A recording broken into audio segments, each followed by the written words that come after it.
The Nats came from behind 3 times, but it wasn't enough as the Braves evened the series with an extra inning win. Tonight, Scott Olson faces veteran Tim Hudson in the series finale on MASN HD.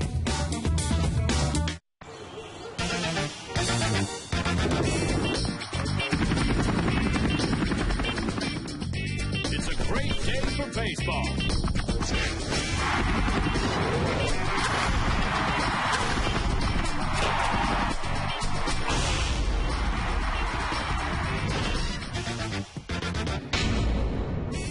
Well, another great night for baseball in our nation's capital. The Nationals tried to take the series from the Atlanta Braves. Good crowd coming into Nationals Park tonight to see this guy and his teammates. Nyjer Morgan, you talk about a guy on fire. Nyjer 3 base hits last night. The Braves win the ball game in extra innings, though, 7-6. Johnny Holiday with my idol in broadcasting, Rob Dibble. Happy to have you with us tonight here in MASN as the Nationals take on the Atlanta Braves. And what a night we've got for a baseball game. And the ball club last night, Rob, had all kinds of shots to win. Just couldn't get over the hump. But tonight, a different story, maybe with Scott Olson. Yeah, and hopefully if we get 6 runs, Scott Olson can beat the Atlanta Braves. It was a great job last night by the offense. And the last couple of outings of Scott Olson have been fantastic. He's gone 13 innings without allowing a run. And against the Dodgers, 99 pitches, 71 for strikes. So when he's got it working and he gets it working, he throws a lot of strikes. There you see the great changeup. He's got a fastball that he can get into the 90s, and he's got a great curveball, maybe the best curveball on the team. So Scott Olson, there you see the first 2 starts, Johnny, and then the last 2 starts, and I think he's finally over that shoulder surgery from last year. And as always, we have one of our players wired. Tonight, it's a wired night for Josh Willingham. We'll cover the bases with Josh. He came in last night with a score tie, drew the base hit, driving it 2 to tie it in the 8th inning. We'll be back. We'll take a look at the starting lineups in the first pitch when we come back. Nats and Braves from Nationals Park.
Nationals against the Braves. Atlanta tonight after that win last night, 14-13 for the Nationals and 12-15 for the Braves. Take a look at the Braves starting lineup tonight. Omar Infante, last 4 games, a .412 clip he's hitting. 5 runs and 4 driven in. He'll lead off and play short. Martin Prano will be at second base, and Chipper Jones down at third for Bobby Cox. And then Troy Gloss will be at first base for the Braves tonight.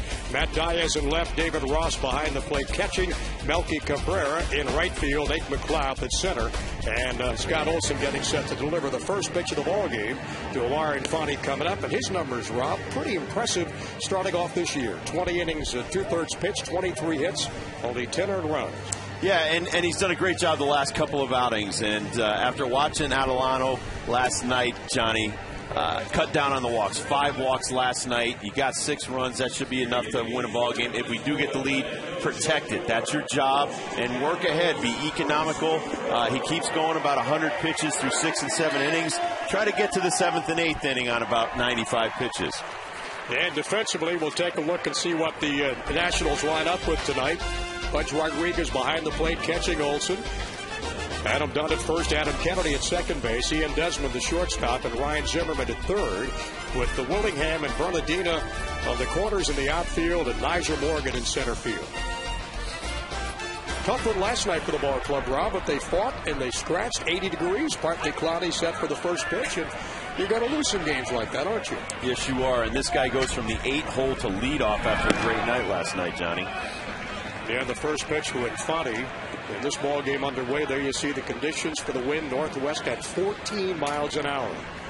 So McLeod, who's hitting a .182, has dropped down to the 8th hole, and Infante, who's been on fire since getting into the lineup, he's leading off. And behind the plate is Bill Miller. The count goes to 2-0 against Infante. Got a home run last night off of Luis Adelano in the second inning. .320 batting average, 1 homer. That was last night. 7 driven in. He's also stolen a couple of bases. And the left-hander delivers in there for a strike. As we mentioned, Miller behind the plate. Chad Fairchild down at first. Mike Riley handles the duties at second base. And Eric Cooper is umpiring down at third. Bobby Cox has 19 wins over the Nationals out of his 2,425 as the manager in what seems like 50 years, but it's only, 25? Yep. And he's done some GM work, and he'll go upstairs with John Schuerholz, and I'm sure he'll be evaluating. That's probably what he loves to do the most. A broken bat, one hopper to Zimmerman across the Dunn, and there's 1 down in the top of the first. The Nats have not lost consecutive games at home. Only 1 time. That was against the Phillies back April 5th and April the 7th. Adam Dunn and Josh Willingham, the only National League teammates with 20-plus walks this year. And how about Tim Hudson's record? 3-0, 0.87 ERA in 4 starts in this city. Well, he's a sinker ball type pitcher, and this is a pitcher's ballpark, and the wind's blowing in tonight. And Martin Prado, 2 for 5 last night, and that 6-5 or 7-6 win in 10 innings. And Prado, the second baseman, 6th in the National League and a batting average of .339.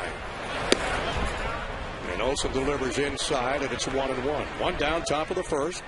Just underway at Nationals Park, a windy night, but not a cloud in the sky. And a shot to left field. Foul. Had a chance to meet Bobby Cox for the first time last night, Rob. What a nice gentleman. I've known him for an awful long time, over 20 years, and he has never changed. He's always genuine, always honest, and he's a player's manager. Anyone who's ever played for Bobby Cox has never had a bad word to say about him. He was absolutely thrilled. That ball was foul, barely down the third base line. Thrilled to be honored by a couple of senators at the on Capitol Hill a couple of days ago. One from Georgia, of course, Senator Rockefeller. And he was very humble by what they did for him and recognizing him the way they did. No, he's a very nice gentleman, and I like him even more because he's a hunter. He likes to thin the herd, too. And the 1-2. Grounded to Zimmerman. Another sensational play and a fire to first base, and it's 2 down. Oh, that's kind of like routine, though, for him, isn't it, Rob? As you sit up there and watch him. I have never seen a guy play third base quite like Ryan Zimmerman. He lets the ball get by him, makes the catch, 360s over to Dunn. And, I mean, I've seen a lot of great third basemen in my day, and guys like Matt Williams and Sabo that I played with, and Ken Caminiti. And those guys were always straightforward, grabbing the ball like right up front. He plays a little bit differently, and I think that's a confidence deal. Two quick outs for Olson here in the top of the first. Now the always dangerous Chipper Jones. Switch hitting from the right side against Olson. 19 home runs against Washington. He had a 2-for-3 night last night. But his average, not exactly where he'd like it to be, only 240 Rod. A shot to right field. That's going to be foul. As Roger Bernardina in right field tries to run it down. 1-1 the count now to Chipper Jones. Well, career versus Scott Olson, a lot of that was when Scott was down with the Marlins. 520, Johnny, with a couple of homers and 14 driven in.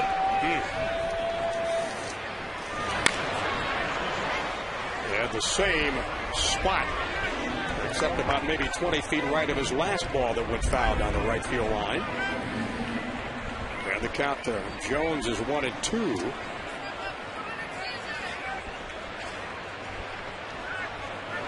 Against left-handed batters, Jones is hitting .261. That's a fly ball to Nyjer Morgan. And it's a 1-2-3 inning for Scott Olson. Nyjer Morgan will step up to lead off for the Nationals. It's scoreless after 1/2.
Nyjer Morgan leads off in that familiar leadoff spot. He's in center.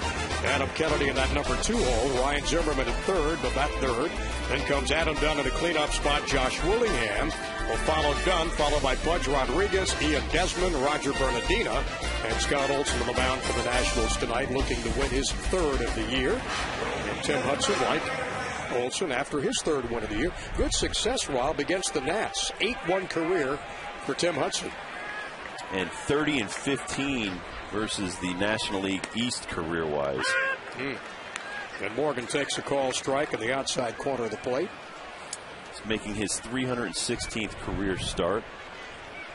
A lot of those over in the American League.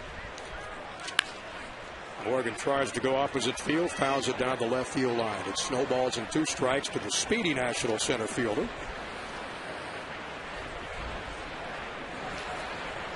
Last 11 games, Morgan's been a house of fire. 347 average. Tagged out 6 doubles, a 1 out there back to Hudson. It was 1 down for the Braves in the bottom of the first. Well, he came back successfully after Tommy John surgery last year. Return on the investment, 58-40 lifetime as a Brave. By the end of this last contract, Johnny, he will have earned $75 million over 7 years. So the first part of that, $47 million over 4 years, fine wine. He's still got great stuff. And Mr. Goodwrench, this guy can work all 4 of his pitches in there. What's his best one? His best one is his sinking fastball. But he's got a great curveball. He's got a forkball that'll throw out there, a changeup. And even at 34 years of age, still very durable, making his 316th career start, 134th for the Atlanta Braves. Broken back, bouncer down to second. Prado on for Gloss, and there's 2 down. And defensively for the Braves tonight, take a look at Bobby Cox's lineup. Jones at third base, Avani the shortstop, Martin Prado at second, Troy Gloss at first. Behind the plate is Ross catching, and then the outfield with Diaz and McLeod and Cabrera. There's Melky out in right field. Actually, yes, not in right field. It is. I saw him wearing his glove on his left hand. And had to look at the TV. The picture was reversed there for a second, huh? Like, huh? And it's no balls and a strike to Ryan Zimmerman. Right 0 for 4 last night. And the Nats as a team, when you go back looking over the past couple of weeks back to April 19th, have been hitting pretty solidly as a ball club, a .303 average. And the count quickly goes to 0-2. David Epstein looking on, the hitting coach, who has done wonders with this ball club since he came to Washington. Zimmerman, a shot in the gap. And racing down, and Cabrera's got it. And it's a quick 1-2-3 for the Nats, same as it was in the top of the frame for the Braves. No score after 1.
Josh Willingham, he cherishes every minute he gets to spend at the ballpark with his little son, Rhett.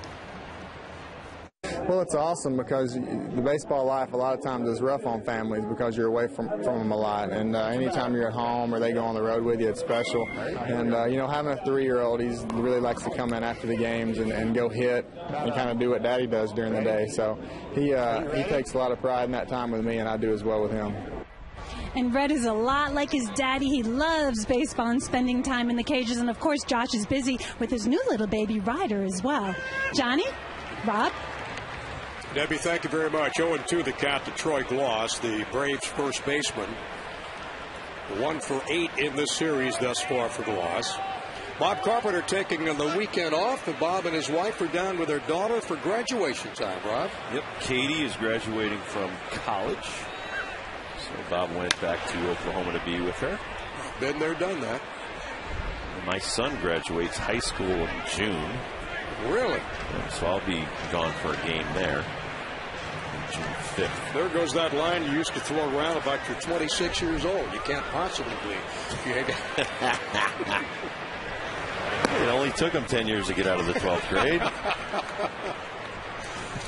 Well, we hope Bob and his wife and family have a wonderful weekend. He'll be back with you on Monday when the ball club heads up to New York for a series against the Mets. 1-2 the count to Gloss. Couple of homers, 15 driven in, leads the ball club in RBIs this year and fouls it off to the left. How's that, Joko? What was the toughest 3 years of your life? 6th grade? No, that was about 5 years for me, Johnny. I remember my oldest daughter, Kelly, graduated from Tulane some years ago. Then my middle daughter, Tracy from Catholic University, and our youngest daughter, Maura, from St. Joseph's. I've gone through all that. Very, very nice sigh of relief when they get through and you finish writing all those checks and see them on their own. Now they're writing checks to you. Ooh, that's nice. You're not kidding. 1-2 the count to Gloss. A high pop-up outside the first baseline. Can Dunn get it? Yes, he does. Yes, he does. Nice grab. And Gloss is retired. So it's 4 up and 4 down thus far for Scott Olson. Well, he jams Gloss inside, pops it up, and it looked like the wind was going to blow it out of play, but it just holds it up, and the fans do a nice job of staying out of Adams' way, and so Big Dunn goes over there with his long arms and makes a good play. So, like you said, 4 straight for Olson to start the game. And after a 1-2-3 top of the first, Olson scoreless inning streak now at 14 consecutive. Matt Diaz takes a strike, and it's no balls and 1 strike. Or win this series, Rob. You've all of a sudden got, what, 4 series wins or 5? 5. 5, 3-1. Not going to be easy with the Marlins coming in either. No. But you just want to consistently try to take 2 out of 3, 3 out of 4, keep grinding these games out.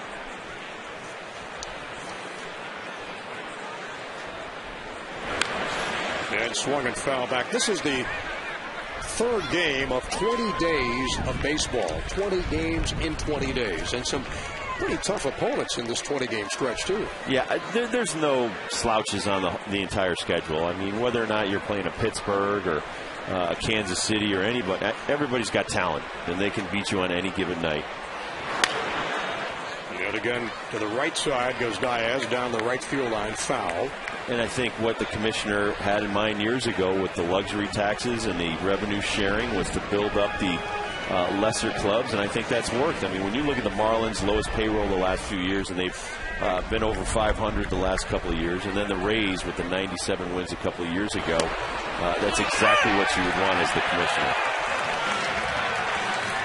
Diaz does not like that call, 3rd strike, but he's gone. Yeah, he gets rung up on a good inside fastball by Olson. So the UPS store here on the pitch track, 0-2 inside heat, 91, and he gets a good call. And there you see the grip on that 4-seam straight fastball, beautiful. So the Braves left fielder becomes Olson's first strikeout victim tonight. And Diaz, little conversation with Bill Miller behind the plate about that call, and it's quickly 2 out. But it shows you a guy hitting 200 in the big leagues nowadays cannot believe when he's rung up on a close pitch. And it's just, that's how tight the pitching zone has been the last couple of years, where you can actually argue that pitch. That was a beautiful pitch. And it's an even 200, too. Not 201 or 202. No, and it just dropped below 200. Yeah. And that's a good hitter, but you know what? You're going to have your days where, the umpire's going to have a good zone, and tonight it's a good zone for both Hudson and Olson.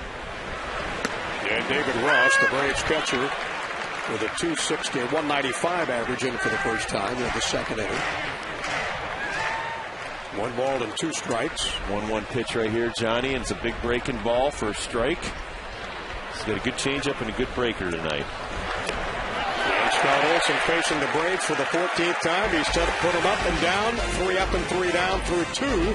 And we are scoreless going to the bottom of the 2nd here at Nationals Park.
Holiday along with Rob Dibble. Don't forget about Friday night, because Steven Strasburg makes his AAA debut against the Gwinnett Braves, pitching for the Syracuse Chiefs. That'll be on Friday night. And Massimo will have that ball game on tape today following Nats Extra. Moments after the ball game against the Marlins is over. That'll be tomorrow night. For Steven, the first overall pick in that last year's first-year player draft. Promoted up to Syracuse on Tuesday after going 3-1, 1.64 ERA in 5 starts with Harrisburg of the AA Eastern League. Everybody's anticipating that tomorrow night. Everybody but the Gwinnett Braves. He was right. Well, the Nats have got the Atlanta Braves, and the Chiefs have got the Gwinnett Braves. Yep. And Adam Dunn's got a count of 1-1 against him. Well, and the guy out there on the hill rehabbing his Tommy John last year had a few starts with the Gwinnett Braves on rehab. Let's see. Made 4 starts with Gwinnett last year. And Dunn with the first base hit of the ball game. Opposite field. And with a base hit, and the Nationals get the leadoff batter off.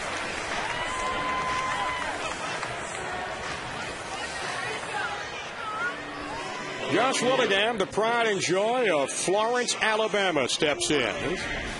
Josh is home down there. Where he grew up, where he played some Little League and high school ball. How about that? Pride. Mars Hill Panthers.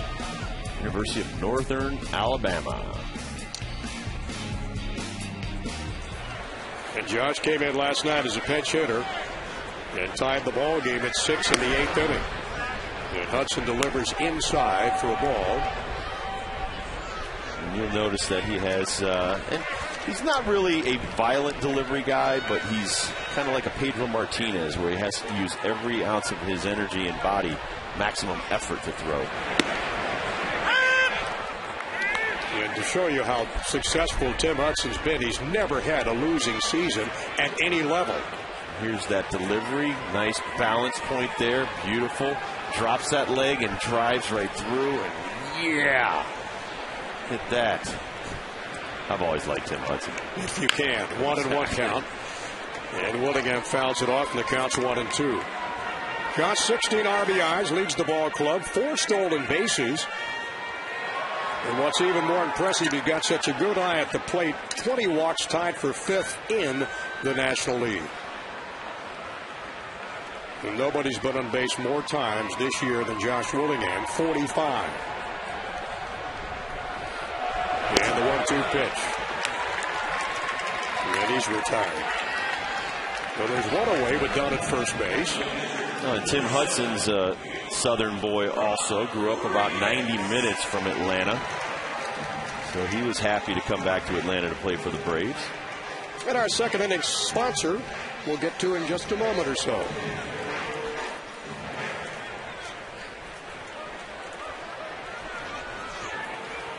Pudge Rodriguez. Are you surprised, Rob, he's hitting .405? Not so much surprised. I'm surprised that he's able to play almost every day. And wants to play every day. And wants to play every day. And I got a chance to interview Jim Riggleman on my morning radio show, and he talked about after the workouts of spring training, there was a gym right by the ballpark. Right. Riggs goes in there, and he runs on the treadmill, et cetera, et cetera. Pudge would be in there every day. So at 38 years old, and I said this last night on the broadcast, he played with Nolan Ryan when Nolan was in his 40s down in Texas. And Nolan said that, for every hour he was going to be on a baseball field, he would put in 2 hours in the gym. And I think that that's something that Pudge Rodriguez took to heart, and it's kept him around for 20 years. Ooh, nice move. Almost got him. So, I mean, it's about taking care of yourself, knowing how physically demanding the job is behind the dish and catching. So to answer your question, yes, I'm surprised he's hitting .400 because the job that he has to do is so physically demanding. It's amazing he's got the energy to hit. Yeah, only one other time he's hit better than .405, 21 games into the season. That was with Texas back in 1998. He hit .432 at that point. And Rob, you had a pretty good point there about when you take a look at a catcher, the physical attributes of these guys, what they go through. You try bending down on your knees for 9 innings day after day, game after game. Could be a double play. On the second for one, Prado over at Blossom. It's a twin killing, and the Braves are out of it. So no scores. We head to the top of the third at Nationals Park.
So pair of kings, you got the NL MVP, Chipper Jones, against the AL MVP today. Back in '99, Pudge won that award in the American League.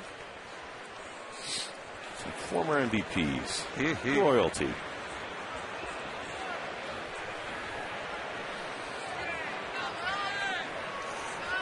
No, Scott Olson back to work in the top of the third. He's retired the first 6 he's faced. Melky Cabrera leads off, Nate McLouth, and then Tim Hudson. Yeah, the left-hander delivers inside, and it's 2 balls and no strikes. Cabrera with a 181, a 195 batting average. He's yet to go deep, 6 RBIs. We're going to talk about royalty. 14-time All-Star for Pudge, 13-time Gold Glover, 7-time Silver Slugger to go along with that American League Most Valuable Player in '99, and also MVP of the NLCS back in 2003 against the Cubbies. So he's got some hardware back at the house. Yeah, I guess I'm a teacher of young pitchers, too. Oh, he's doing a great job at that, and of catchers, and you got Will Nieves following him around everywhere, and a lot of the younger guys following Levon around, especially the pitchers. Melky Cabrera gets the walk. And they've been 0 for 7 in this series. You don't want to start messing with the 7 and 8 hole guys. Cabrera came in hitting 195, McLouth hitting 182, and last night Adelano, that's where he ran into trouble with the home run to Infante hitting in the 8 hole last night with the pitcher on deck. You want to go hard after the 7 and 8 hole guys. Luis Adelano started last night and had kind of a rough outing. Never could really get into sync last night after winning his first 2 starts for the Nationals. And Olson delivers to McLeod the strike. And then it's just not a solid line, especially right there. Those 5 walks. Got to stop with the walks. Just challenge guys. Give your defense a chance. Yep. With the 7 hits. And only 5 and 1/3 innings of work. And the 0-1. Inside and high. The count goes inside for a strike, and it's 1-1. When you look at Nate McLouth, only 2 hits in this series. Came to the Braves with Pirates for Charlie Morton and Jeff Locke and Hernandez back in 2009. And kind of a struggling road trip, only 2 of 8 away from Atlanta. And Olson ahead in the count, 1-2.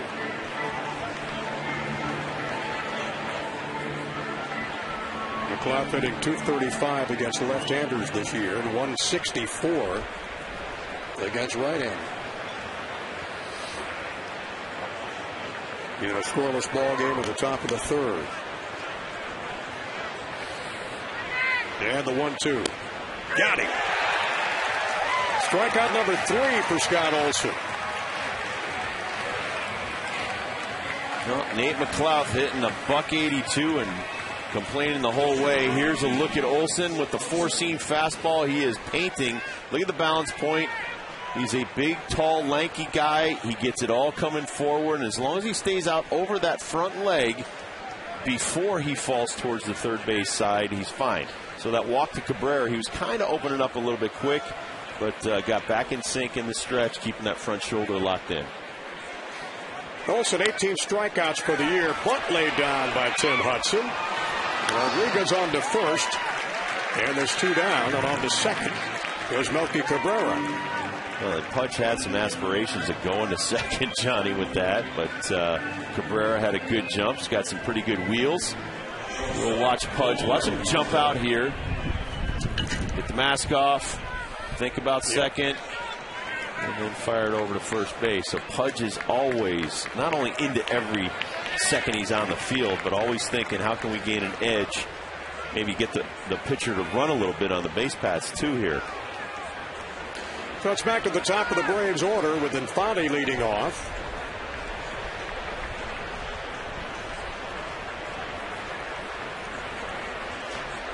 Grounded at third in the first inning to Zimmerman. In fact, so did Prado right after him. And Infante got his first home run of the season last night against the National. Well, he was sitting on the breaking ball there. He had gotten a really good one down in the zone. That one, unfortunately, was up. And Infante impressed his manager so much, he got moved to the top of the order. And McClough got sent to the bottom. And the count's 1 ball and no strikes to Infante. 9 runs he scored this year, walked only 3 times, stole a couple of bases, driven in 7. Done a great job in the field, too. Yanel Escobar's an excellent shortstop, excellent offensive threat. Not having a great year, though. And Infante steps in, and he's actually picked him up on defense and offense. And the 1-0. And the count is 2 balls and no strike. Runners in scoring position, pretty impressive numbers.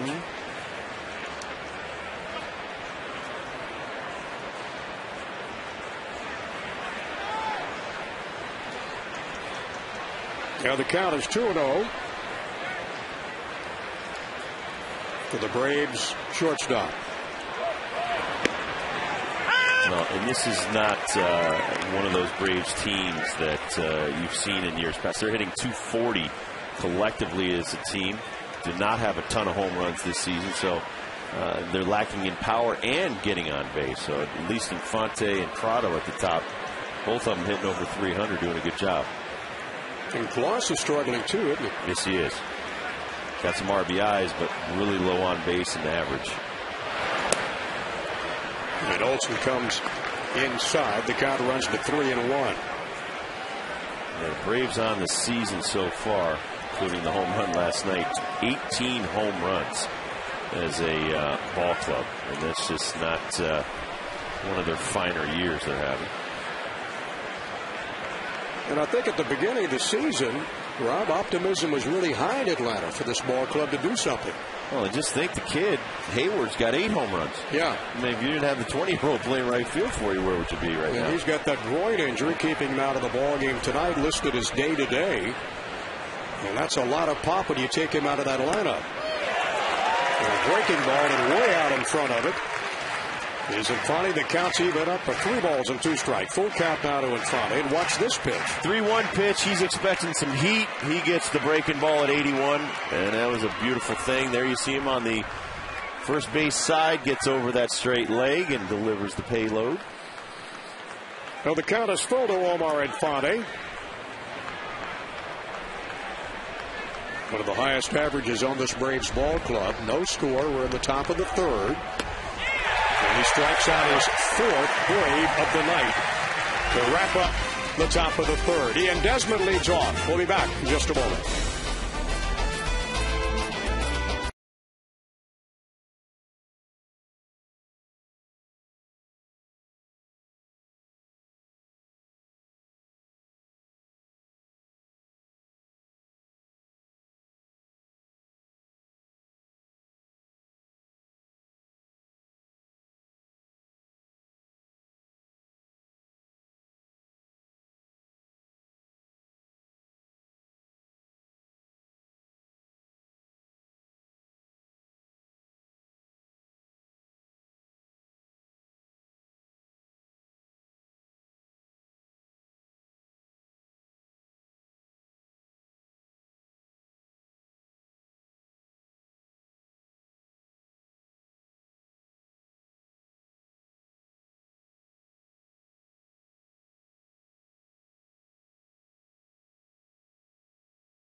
Weekend, and we go to the bottom of the third.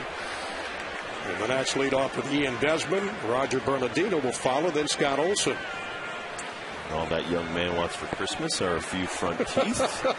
Yes, I noticed that.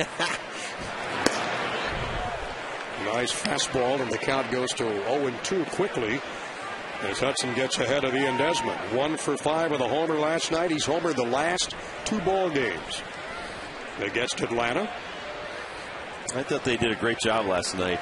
Tommy Hudson is no walk in the park. You know that you had Tim Hudson going today, and he is definitely not a walk in the park with his stuff. So I thought the Nationals did a great job, especially this kid. When you talk about doing a good job, right, not only with the stick but also with the glove. A bounded on the shortstop, and then finally across the gloss, and there's 1 down. But how about defensively, how Ian Desmond has performed this year? Terrific. Keep in mind you can spend Mother's Day with your family at Nationals Park. The first 20,000 fans through the gates on May 9th against the Marlins get a free water bottle presented by Harris Teeter. You stick around after the game for the first ever Kids and Moms Run the Bases. That'll be coming up this coming Sunday, Mother's Day at Nationals Park. So can we race the mothers? So I don't think I can beat guys anymore, but I think I might be able to beat a few moms. I know. All 3 of my daughters are mothers. I couldn't beat any one of them. 1 hit thus far in this ball game. That was Adam Dunn's single back in the second. Roger Bernardino, he's battled back from injuries last year to stay up here with the big club. Well, he had that broken ankle where he ran into center field into the wall, made a great catch, but came up with a broken ankle. Took him all the rest of last year to get it back. Martin Prado ranging far to his left to throw him out, and there's 2 down. And he get it back to 100%. I'll tell you, he's got the speed back. And, you know, they're hoping that they can get this kid to go out there and hit a little bit. I mean, if he can hit and Desmond can hit, a tremendous addition to this team. It would solidify right field, that's for sure. Right now, coming into tonight, hitting a $150 in the right field slot on the team, and that's just not good enough. You need a little bit more power and average. And Jim Brigham, Rob, has given these guys enough opportunity for one of them to take the lead and stick out there in right field, but nobody seems to want that job. Willie Taveras, Willie Harris, Justin Maxwell, they've all had shots at right field, and now it's up to Bernardino. I mean, you're going to keep trying it until you get it right, and hopefully the Nats can continue to win, but you would love to have some hitting from that hole. Grounded down to short, and Fonte across the diamond to Gloss. And again, Hudson's got himself a quick 1-2-3 inning. Scoreless after 3 at Nationals Park.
Let's visit AFCIA.org. That's the Association for IT Pros. They've got our sideline report. Let's go down to Debbie Taylor. Debbie? Well, we're covering the bases today with Josh Willingham, and he told me he loves the opportunity to give back to the community, and whenever the team is at home, he does just that. Being able to play in D.C. and being able to go to the hospital here and see those kind of kids is kind of what inspired me to go that direction with the foundation. So, I've always had a soft spot for kids, especially when, maybe they don't have as much as we have. So it's just awesome to be able to do something to give back a little bit. And Josh and his wife Ginger have their own foundation. They're building a new playground for underprivileged kids back home in Florence, Alabama. Johnny, Rob? There we go to the top of the fourth. Thank you so much, Debbie. No score in the ball game. 1 hit in this game. Adam Dunn with a base hit in the second. And Scott Olson on his game, as is Tim Hudson. But we talked about economics, and right there, that was the 47th pitch by Scott Olson. And Tim Hudson's only at 28 in the same amount of innings. So it's a question of 15 pitches per inning for Olson as opposed to Hudson with 9 per. And that's you stay around a lot longer if you can be economical and keep those pitch counts low per inning. Or as opposed to LeBron the other night with 41 pitches. 41 in the first inning. And still gets the win. And that was an aberration. He's not going to do that too often, and maybe the error helped him there. But he's a magician. He's got to be a lot more all around the outer limits of the zone, the strike zone and the hitting zone. Scott Olson, he's got good enough stuff to go right at hitters. And the 2-1 for against the Braves second baseman, a grounder off to Adam Kennedy. And there is one down. Olson strikeouts tonight. He's got 4 already in this game. Well, he's doing it with everything. He's got some fastballs working. He's got changeups working. And there you see the good changeup. He's got a great breaking ball. There you see the 4-seam fastball. McLeod can't believe it. And there's another breaking ball. And Infante goes down. So he's mixing it up well. He's changing speeds well. And everything's working for him up to this point. And Chipper Jones will step in against Scott Olson. 1 down in the top of the 4th. And this is just outside. Chipper's had spurts this year where he looks like he's going to really get on track, then he kind of drops back again. Well, Chipper's been banged up the last couple of years. In fact, last year, Johnny, he even contemplated retirement, and that was about a second. But he was just so frustrated with his body letting him down, and it's the toughest thing. Aging superstars, man, your body starts going, it really hurts you. I mean, spiritually, in the heart, you're just like, man, my body, I can't do the same stuff I used to be able to do when I was 25, and now that I'm pushing 40, you know, I just can't get the same kind of mileage out of my body any longer. It's amazing because you see the guy who's squatting behind Chipper.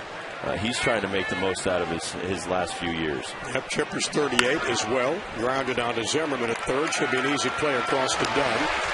And tags Jones, and that's 0 for 2 night for Chipper Jones, who has 428 career home runs, 39th all time in Major League Baseball, and 428 more than Rob Dibble. Yeah. And you. Yes. And how many have I had? Hey, I have 25 more bats than you do.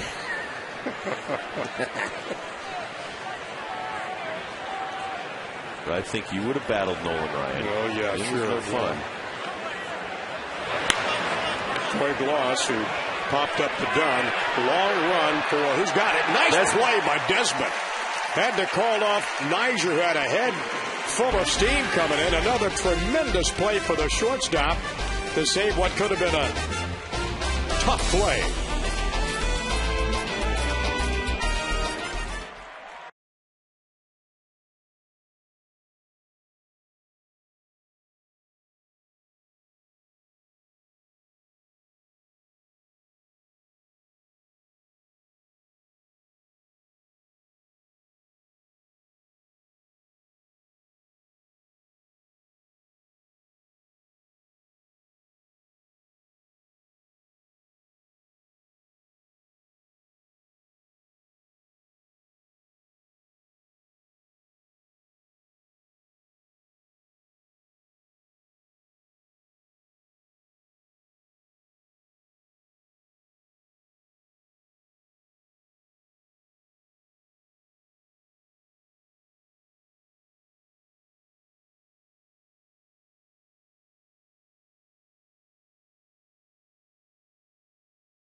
That's your Geico President's Race. Why are their heads so big? The Never really spent a lot of time thinking about that. Were you part of the Federalist Party or the Whig Party back in the day? With a foul down the right field line. I used to love some of those parties 200 years ago. Let's get back to the Federalist Party. Niger with a .286 batting average. Got 30 base hits, 7 doubles, 14 runs. Stolen 6 bases, and Hudson ahead of Morgan with the count 0-2. And that's us against Tim Hudson. A couple of guys decent, Dunn and Rodriguez. The rest of the guys, not so good. And a grounded down to Gloss at first base, on to Hudson, and there's one down. Niger retired. Nice place for the Braves first baseman. And good hustle by Hudson covering. And there's one away. Adam Kennedy grounded on second to first, back in his first at-bat in the first inning.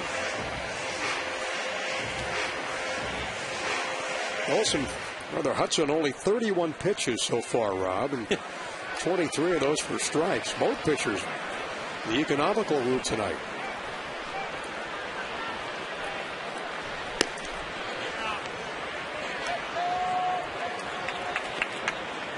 A little bit more experience, about 3 times more starts for Tim in his career, and that'll teach you that, especially with some of the arm surgeries that Hudson has had, economics keep you around a long time. And check out these winning percentages, Johnny.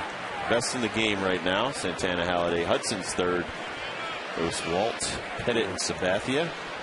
And Halliday won his ball game as the Phillies beat the Cardinals 7-2.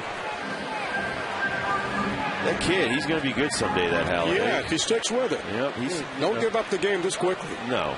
But he's getting it down. Those 5 pitches he throws for strikes. Yeah, Kennedy's fast.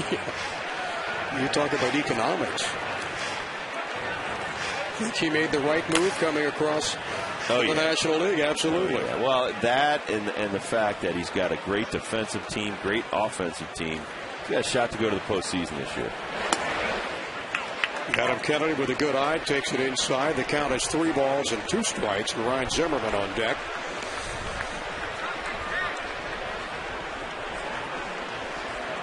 And if Zim can get on, or if Kennedy can get on, then Adam Dunn.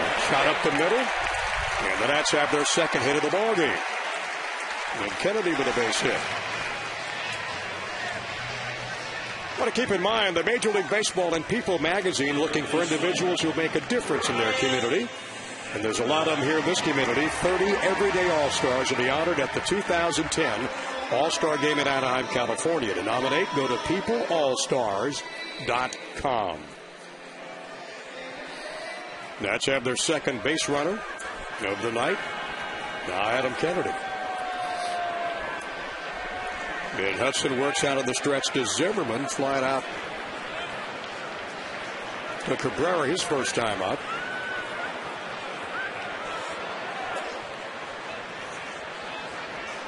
One away in the bottom of the 4th.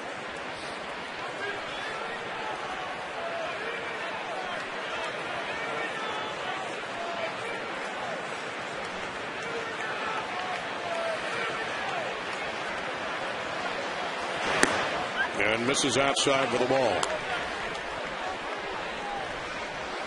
And that's 0-2-0. The Braves Zippo thus far. 92 in the gun for Hudson's fastball that time.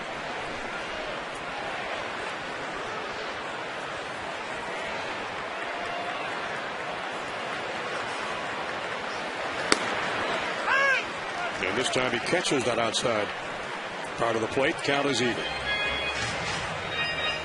Well, he's always been a pitcher that keeps the ball down, too. And that's, you get a lot of ground balls, you get a lot of double plays, you can help yourself out of a lot of jams. And it's always been his MO that he can throw the ball below the knees and throw it for strikes.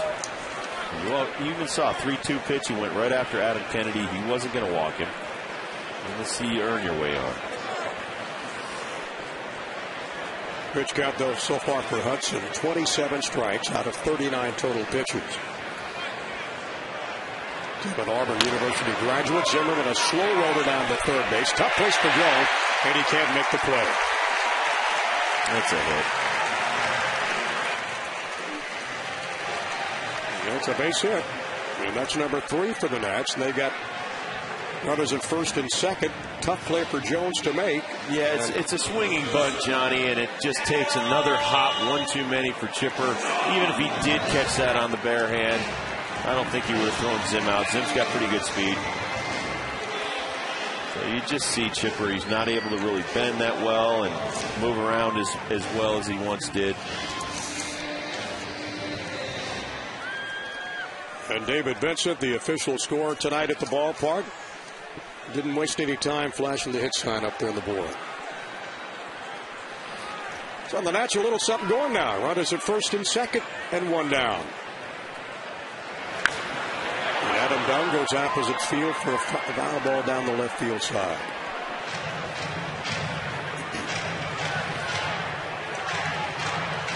Hudson in his 6th start of the year, 8-1 against the Nationals, 1-0 in Washington against the ball club. And one of the best ERAs on the staff at 2.87, one of the best in baseball, for that matter.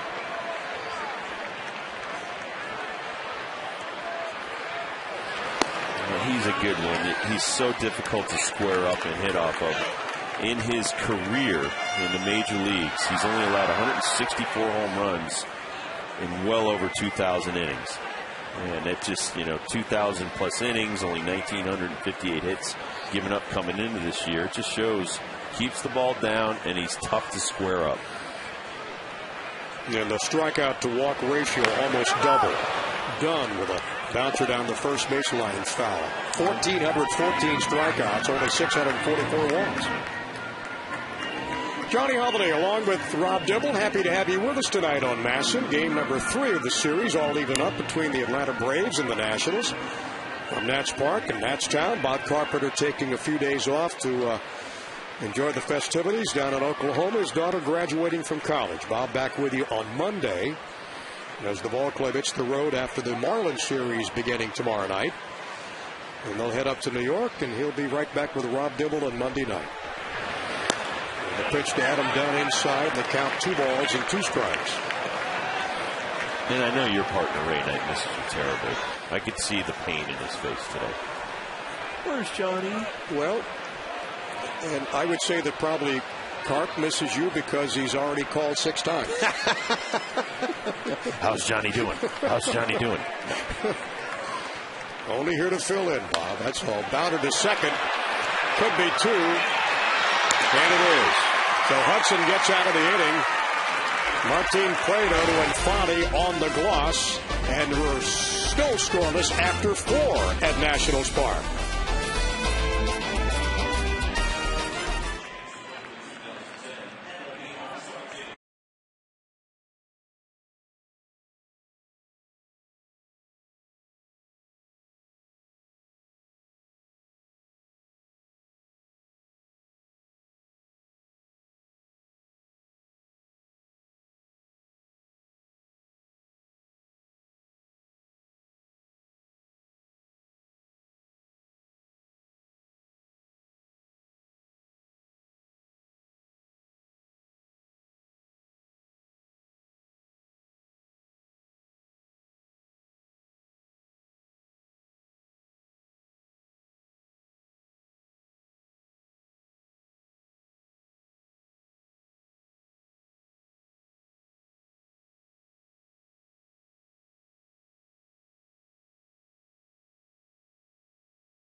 There you go, in your mouth, and just kind of be very cool about it, right?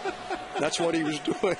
That was awesome. Yeah. And we got a little picture stool going here, right? Yeah, and he thinks it's like a good movie. He's got the big tub of popcorn. He's got a drink. He's all set. Cannot be.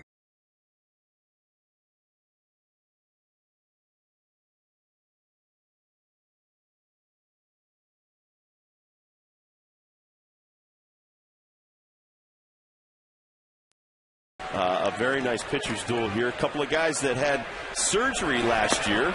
So you could call it, I guess, the rehab matchup. Well, you're not kidding. And they are having tremendous outings, certainly for Scott Olson, his best. And no question for Tim Hudson, also one of his best outings. Well, and Olson's last half inning, too, very economical at 9 pitches. So if he can keep that up, stay around this ball game a lot longer. Matt Diaz, 2 for 5 last night with an RBI. Took a called third strike from Scott Olson back in the second. Leads off for Atlanta, and the left-hander for the Nats ahead of him in the count. 0 balls and 2 strikes.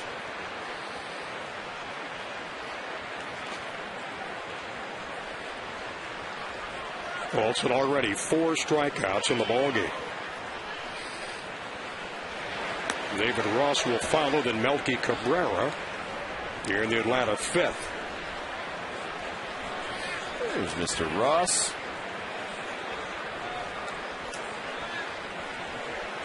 Dodgers, Reds, Braves.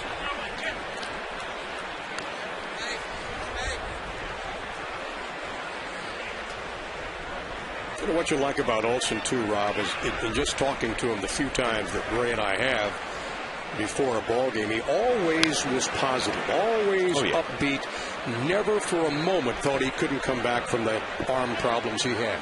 Yeah, and I think he's such a tough kid. The one thing I respect the heck out of, he went 7 innings right before he had the surgery. I mean, he was hurting big time. He still sucked it up, went out there, gave it everything he had left. Then they went in and they fixed up his shoulder. So, you know, this is one tough kid. I think that the Nationals did a great job bringing him back with the ball club. Nice pitch.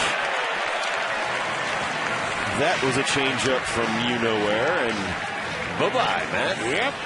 Matt Diaz, strikeout victim number 5 tonight. UPS store here on the pitch track. And Matt Diaz cannot believe this, but there you see the grip. And David Ross was a strikeout victim himself in the second. Nationals pitch track packaged by the UPS store. We do a lot more than shipping. 1 ball and no strikes to the Braves catcher. Average down to 250 now. And a foul back behind the plate off to the right. And the count's even at 1-1. Scott's got some good velocity tonight, too. That was an 88 mile an hour. He's been 88 to 91 on the fastball. He's about 78 to 82 on his changeups and curves, and that's a great differential for him. A lot of good movement. And he catches the outside part of the plate. And it's 1-2. Outfield shaded just a tad. How about straight away with Morgan in center and Willingham in left and Bernardini in right. 1-1 pitch right here, and 3. Nice. Yep. 3 of the 5 strikeouts have been looking, Johnny. So, I mean, he is, you know, confusing the heck out of the hitters with off-speed stuff and changing speeds and adding and subtracting. AT&T trivia question. Since 2005, 3 Nats have had at least 3 games with 3 extra base hits. Who might they be? As a pop to Desmond, and it's a 1-2-3 inning again for the Nationals left-hander. We head to the bottom of the 5th in a scoreless ball game.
But you know, he also loves to hit in the batting cage with Red, and but just anytime he can spend with, you know, kids, he loves his nieces and nephews, and you know, he's all about that. So he's probably not as serious as everybody thinks he is. And of course, that was Ginger holding their youngest son, Ryder, who's already got the nickname Ryder Cup. Johnny. Thank you, Debbie.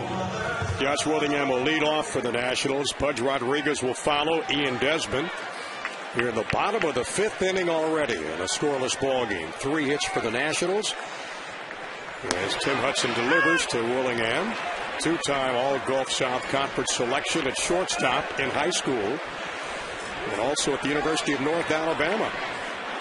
Got to the Division II College World Series. And a biology major. Grounded to second. Martin Prado on the first. And there's one away. Led the Lions to that 1991 Division II College World Series. Two-time Division II All-America. And born in Florence, Alabama, February 17th of 79. Well, he's not only a big, strong, strapping dude, he's smart, too. It does help, doesn't it? Oh, love the hammer. Ivan Rodriguez takes a breaking ball way outside. When we went over to Bethesda and we were visiting with the wounded Marines yesterday, one of the 30-year-old captain that was wounded in the leg kept marveling at his forearms. Man, you got some big forearms. I mean, so we were talking a lot of baseball and talking about the inside fastballs that Josh turns on and stuff. But he is such a nice guy. What a great trade by the Nationals to bring in Olson and Willingham. You're not kidding. And to get those next Bucks here as well. Rodriguez goes deep. Is it his first home run of the year? It's gone. And the Nats are leading at 1-0. Yeah, baby. Pudge pounds that baby. Home run number 1 for the Nationals catcher.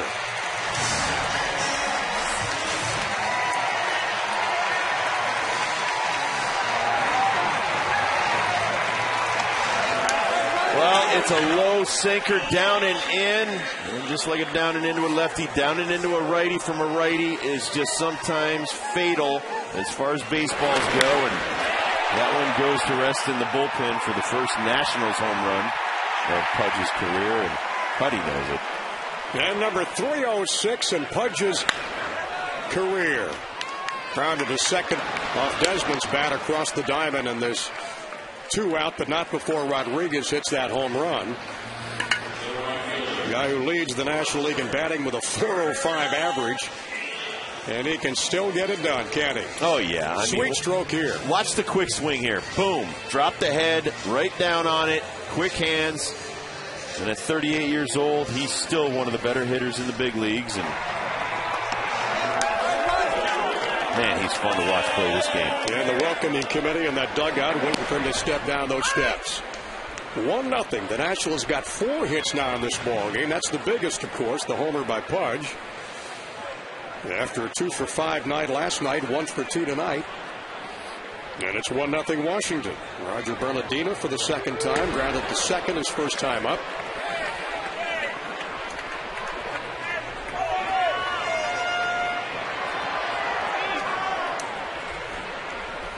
At age 38, he can still get it done, can he? Yes. And he loves catching. Well, and you look at 38-year-old Jorge Posada, who's caught about 800 less games up in New York, around 1,600 games caught up there. He's all banged up, and he's having some trouble staying on the field up in New York. So it's not easy. They say 1,250 to 1,500 games caught, and that's almost the life expectancy of a catcher at the major league level. They usually don't put you out the passer. They put you out to first base or third base. And that guy's still catching, still wants to catch every day. In the series, he's now 5 for 11 against Atlanta pitching. A homer and 2 driven in. And the Nats have got a 1-0 lead. We're in the bottom of the 5th already at Nationals Park. Bernardino strikes out. The Nats are retired, but not before Pudge Rodriguez goes deep for the first time this year. 306th time in his magnificent career.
uniform.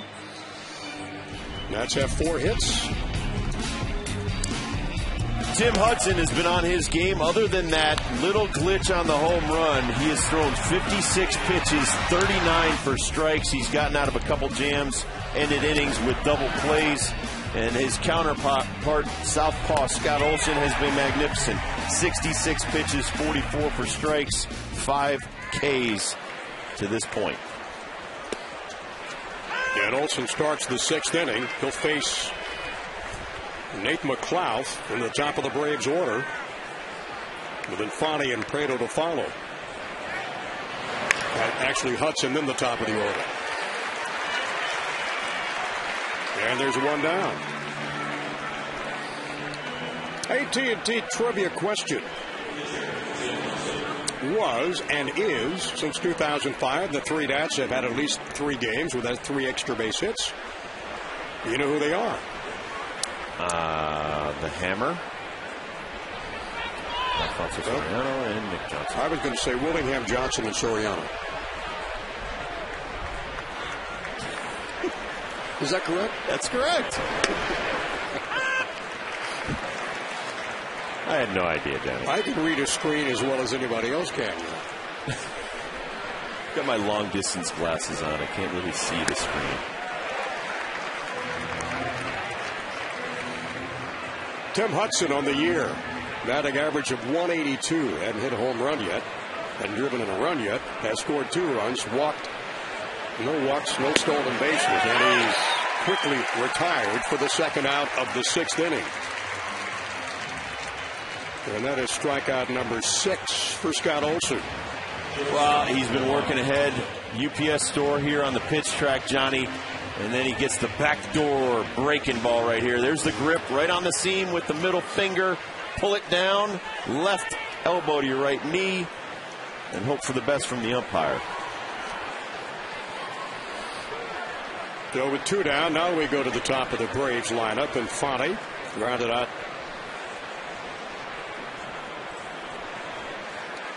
Zimmerman to Dunn back in the 1st inning. In the 1st inning. Cade in the 3rd. And Olson in a groove now. And the count, no balls and a strike to Omar Infante. Martin Prado on deck if needed. A nice breaking ball for call strike 2. These guys are kind of guessing now, aren't they? I don't know what to expect from Scott. Well, because he's got 3 pitches working. And when you get the curveball, changeup, and the fastball, and he's got a good 2-seam running fastball, too, so he's really got 4 pitches. You know, your guess is as good as theirs right now from 73 to 91. With a swing and a foul, back stays ahead in the count, no balls and 2 strikes. You know, Robbie, you were talking about visiting the hospital, Naval Hospital. Lost a dear friend of ours, great American POW for 7 years in Vietnam. Captain Jack Fellows passed away earlier this week in Annapolis. He had been the officer rep in the Navy football team, got shot down over Vietnam. North Vietnam, was a prison mate with Senator McCain, and one of the truly great Americans. He will be missed. Strikeout number 7 for Olson. Down goes Infante. And down go the Braves in the top of the 6th. We head to the bottom of the 6th. Nats up 1-0.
That's the only run of this ball game.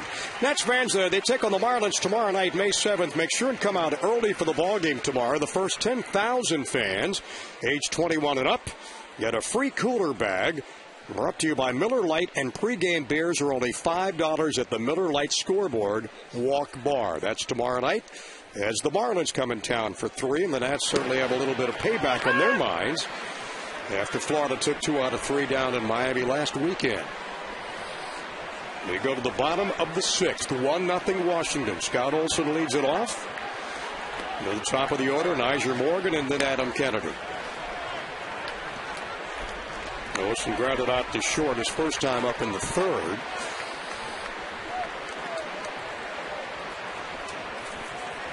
And Tim Hudson's pitch count, 58 with 40 of those 58 pitches strikes. Olson with a one-hopper down to Chipper Jones at 3rd across the glass. And there's 1 down. Got to congratulate our technical director, Jim and Jenny Platt. Actually, Jim had his wife from Annapolis. The proud parents of twins, Chance and Liam. How about that? There they are. How cute. Yes. The Platt twins. Hello, world. Yes, sir. Congratulations to Jim and Jenny. Yes, congratulations. Niger Morgan, no balls and a strike. 0 for 2 in this ball game for Niger. The average still up there pretty good, though. Came in hitting .288. Couple of ground outs in this ball game. And Hudson delivers.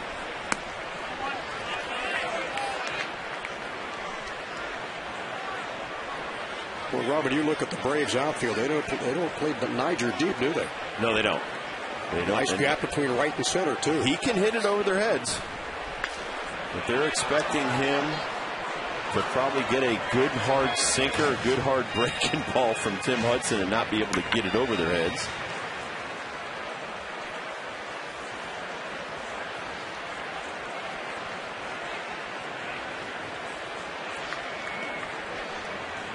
And I used to always feel, Johnny, that if it went over the outfielders' heads, it was my fault. The hitter got way too much of the bat on the ball, and it was too fat of a pitch by me.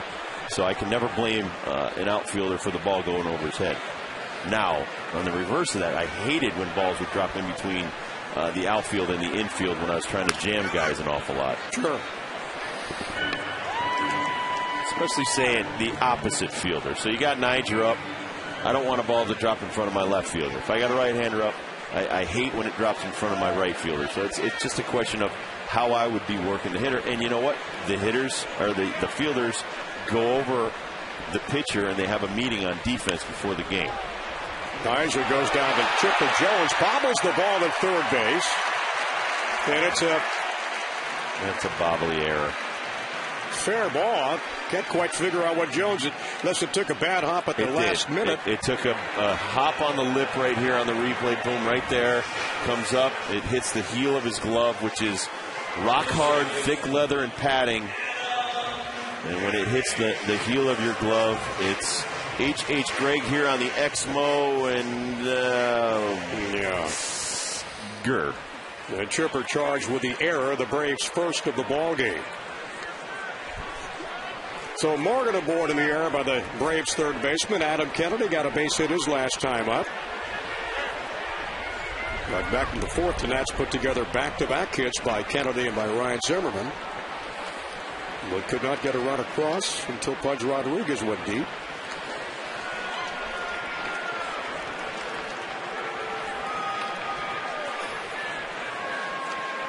Chess game has begun with Niger Morgan on first base.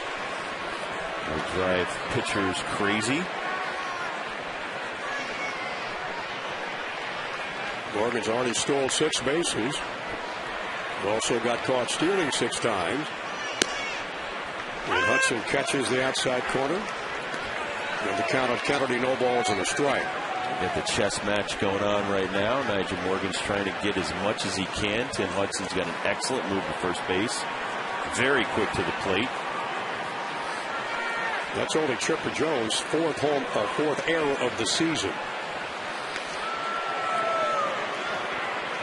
And you know Hudson, with the ball game being a one-run ball game, wants to make sure that Morgan does not get down to second base.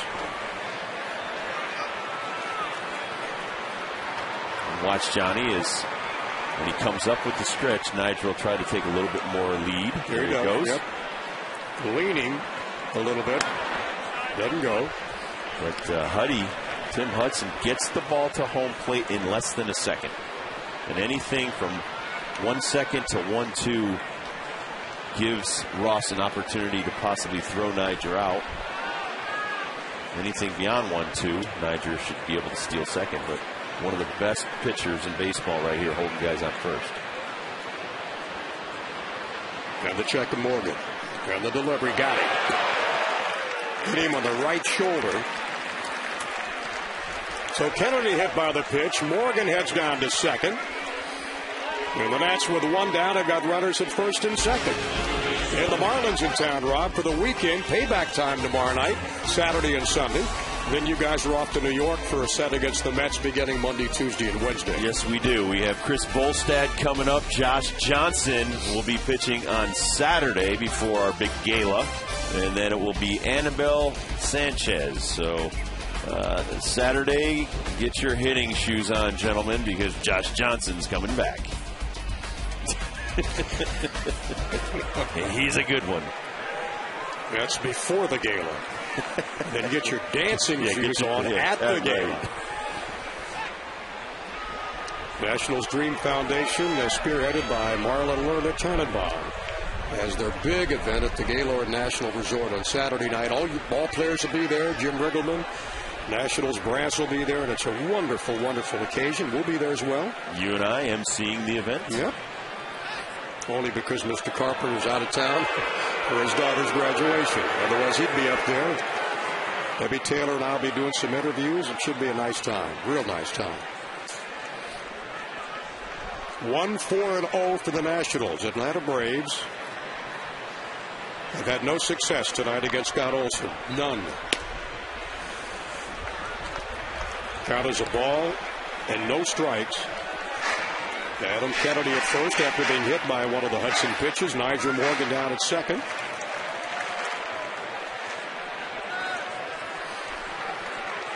And Ryan Zimmerman. Ryan with 14 RBIs this year and 4 home runs. 1 for 2 in this ball game.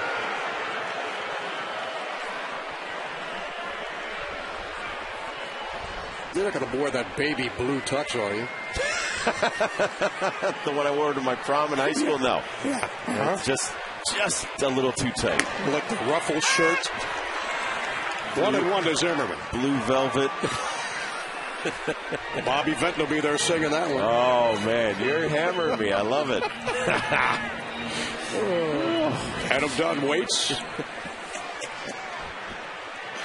at those baby blue things. A lot of hair going different directions. Oh, I had the mullet. White shoes. Here's the 1-1. Grounded to second. Nice play. Could be 2. Across to the shortstop and on to first base, and the twin killing gets Tim Hudson out of it. But the Nationals still have a 1-0 lead as we head to the top of the 7th inning at Nationals Park.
level right now. And when you can keep the hitters off balance, then you get them guessing. Got a lot of strikeouts. It's just been fun to watch. That it has. We head to the top of the 7th. Olson retiring 17 of the first 18 batters he has faced. Only Melky Cabrera's got on. He walked him back in the 3rd. He's gotten stronger as he's gone along, and that's exactly what you want to see. And Tim Hudson throwing a great game also. 71 pitches for Huddy, 49 for strikes. There's a shot to Desmond. Makes a great play at shortstop. Got him at first. And there's one down at the top of the 7th. Another terrific play by the Nationals rookie shortstop. Well, this is under the category of you got to be kidding me. This is a great play by a rookie shortstop. The great Exmo right there shows it all. Gets it in his hand, doesn't look for a grip, and fires a perfect strike to Dunn. Now Chipper Jones will take his cuts against Olson. Scott with 78 pitches in the ball game.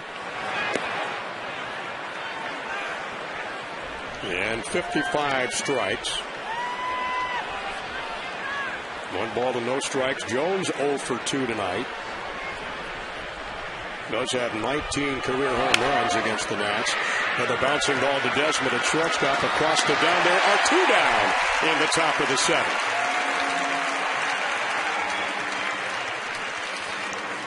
Well, you know, the best mom in Natstown, nominate her for Mom of the Game. In 300 words or less, you can tell us why your nominee should be featured as Mom of the Game on Mother's Day. That'll be this coming Sunday. You can email your submission to mothers@nationals.com. Finalists getting tickets to the May 9th game, plus some great prizes and exclusive on-field recognition. Better hurry, though. Submission period ends May 6th. That's at midnight tonight. And the Braves' first baseman, Troy Gloss, he's 0 for 2. As Atlanta is 0 for a team against Scott Olson tonight. 1-0 Nats. We're in the top of the 7th. And you mentioned, Rob, he is using every bit of the plate, every pitch in his repertoire. He's got a great catcher back there that's got everything working. He's trying to sequence it perfectly. Bounded to Zimmerman at 3rd. Across to Dunn. 7 innings in the book. Atlanta cannot touch Scott Olson tonight. Washington 1, the Braves nothing. Back in just a moment.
Has done a great job tonight.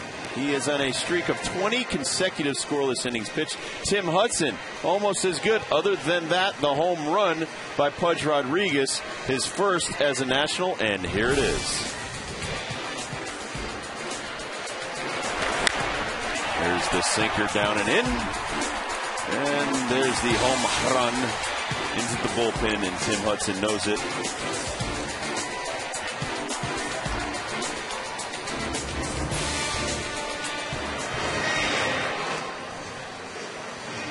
Little mound work tonight at Nationals Park. As the umpires look on, one of the Nationals ground crew taking care of. Mind-blowing at this point. Sure that, got the guy out there with the tamp and pounding it out. Should be rock-hard clay. Olson already has tied his longest outing of the year. He went 7 against Chicago in April, rather 7 against the Dodgers April 23rd. As you look to Scott Olson in the Nationals dugout, gave up 6 hits in that ball game, walked 1, struck out 8. Through 99 pitches, he's only thrown 83 through the first 7 innings tonight, and 58 strikes. And he's got the Braves kind of in a guessing game now.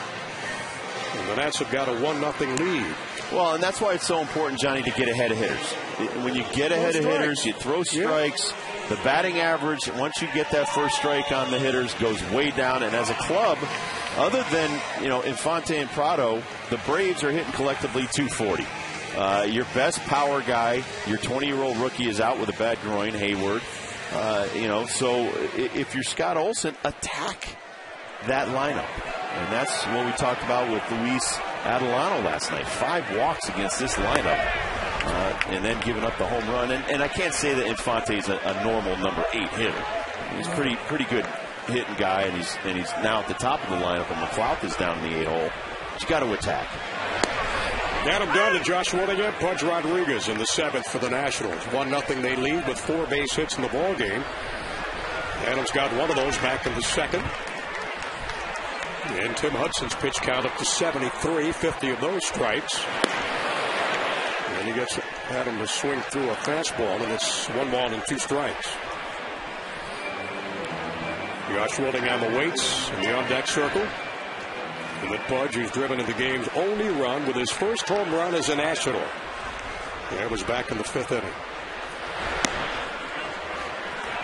Good crowd on hand tonight, and good weekend series coming up as Pudge adjusts that batting glove.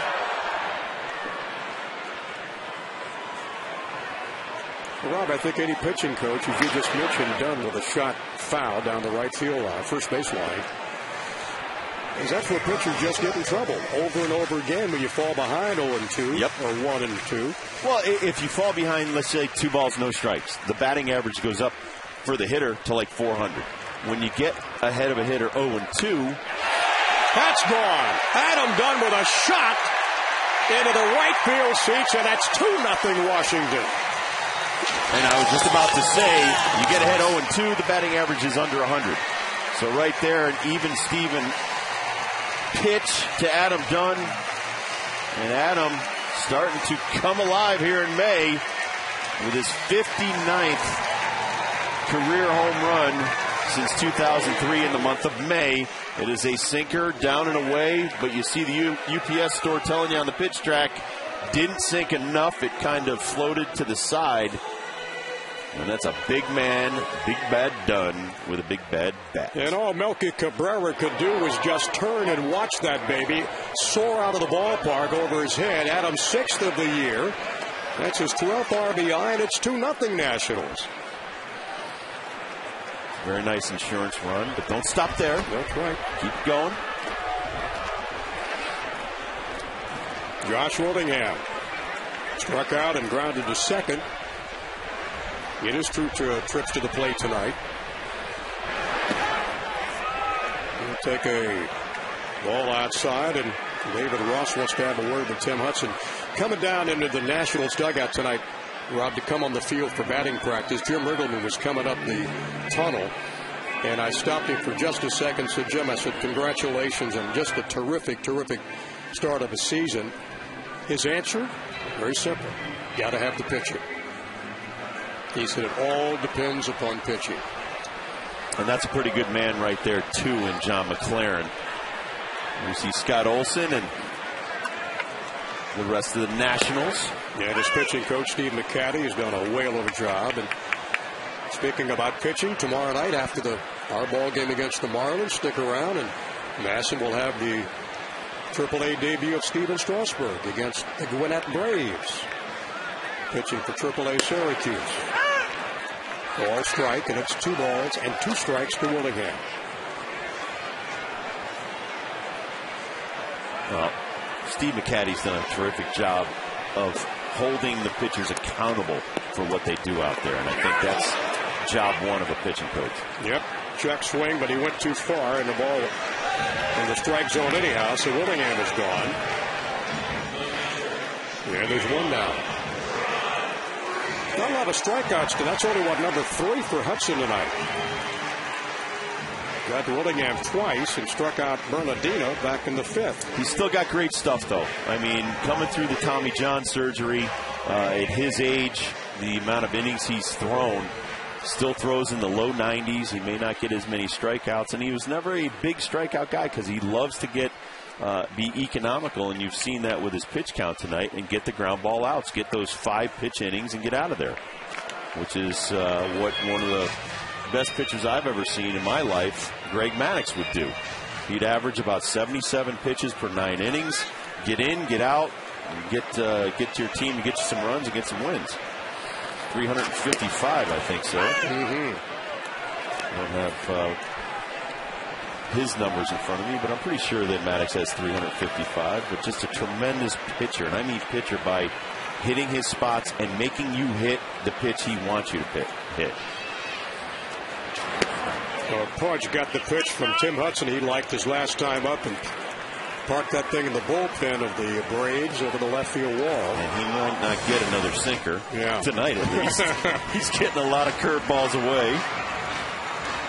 He's gone deep. Adam Dunn's gone deep here in the 7th, and it's 2-0 Nationals. And a breaking ball inside part of the plate got him with a strike, and it's 2-2. He took something off of that breaking ball. Did. 85 with a gun, too. 2-1 pitch. You're thinking fastball. You better think again. It's an off-speed breaking ball. Now the 2-2 to Rodriguez.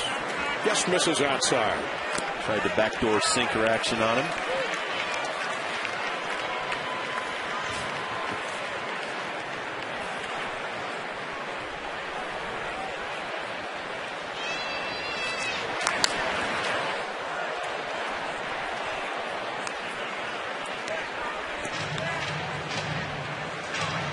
Count is full, 3 balls, 2 strikes. Ian Desmond on deck with 1 out here in the 7th. And Rodriguez fouls it down the right field line. Chili's, it's all in the pepper ratio. Keep that in mind.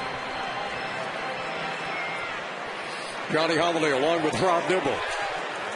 It's all in the preparation, Johnny. You're not kidding. Rodriguez goes right field again, fouls it off. Count stays full at 3-2.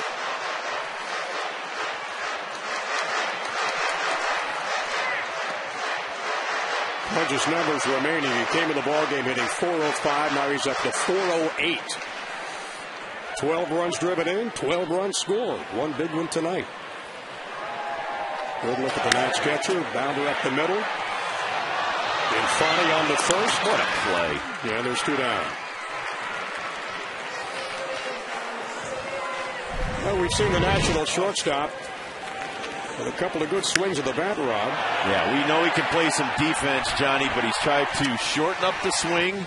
And he's got a couple of long balls in this series already. And I'll tell you, if you can square up Tommy Hanson and that 94-mile-an-hour fastball, and you're right-handed, I don't care how old you are, you've done something. So the rookie making the most of his time right now.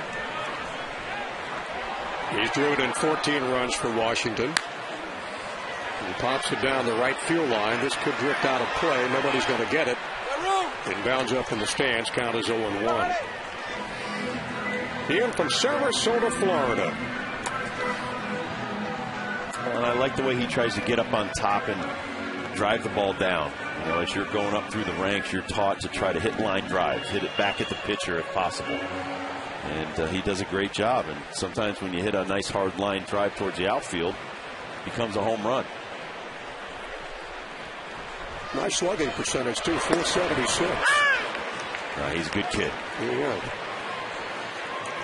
And a very confident young man, isn't he? Mm-hmm. That's another thing Jim Riggleman talked about this morning, that, you know, he's calling people off on defense. He's talking it up in the dugout. You got to be a leader when you're a shortstop. In center field, shortstop, and catcher, some of those specialty positions on a baseball field, you've got to be talkative, you've got to be a field general, and you've got to be able to control the action out there, because you know, people are looking around for someone to lead them, and the shortstop's usually the best athlete on the field. And the 1-2 pitch. Outside for ball 2. Also a situation that he came into, whereas he was given the shortstop job, and he had to, very uncomfortable, I'm sure, for Christian Guzman to move away from shortstop. And Guzzi was the guy that helped him the most. Absolutely. And still is. And that's how tight this ball club is. Well, Adam Dunn goes deep. That gives the Nationals an insurance run. They're up 2-0. Scott Olson has retired 20 of the 21 batters he's faced. That one batter he has walked.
He and Desmond right there making a great basket catch going out towards center field, and then a just amazing play on a Prado shot. Scott Olson loves it. And that Caps Nats fan loves it too. Go Nats. That's what you like to hear when you come to this ballpark. Olson starts at the top of the 8th. He'll face Matt Diaz and David Ross and Melky Cabrera. Alberto Gonzalez goes to second. And Adam Kennedy takes over the first base duties. A swing and a miss to Kennedy, then up at 1-1 to Diaz. And the left fielder, he's 0 for 2. Both times a strikeout victim. Called third strikes from Scott Olson. He's got 7 in the books tonight. The left-hander delivers. Inside.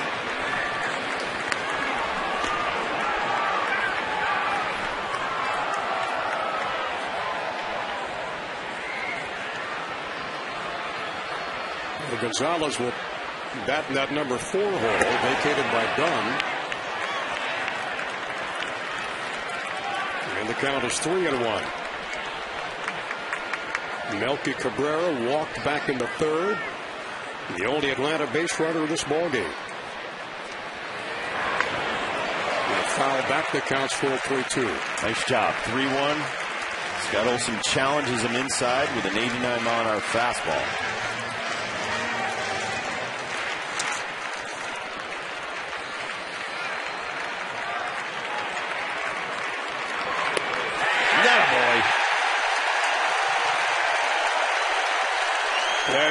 Diaz cannot believe it. Strikes out for the third time. Looking for the third time. Yeah. That was right down Broadway. 3-2 fastball right there. Have a seat. H.H. Gregg will show you on the Exmo. I don't know what you're looking for, but Matt Diaz for 3 trips to the plate tonight. Get nothing and like it. All 3 backward Ks. And he had 8 strikeouts against the Dodgers, did Olson. 8 strikeouts tonight against the Braves. And there's one down in the top of the 8th. David Ross struck out and flied to left. And the Braves catcher, they count 1-0. And that's the first base hit of the ball game. Barely past the outstretched glove of a diving Ian Desmond. And Scott Olson gets a well-deserved standing ovation.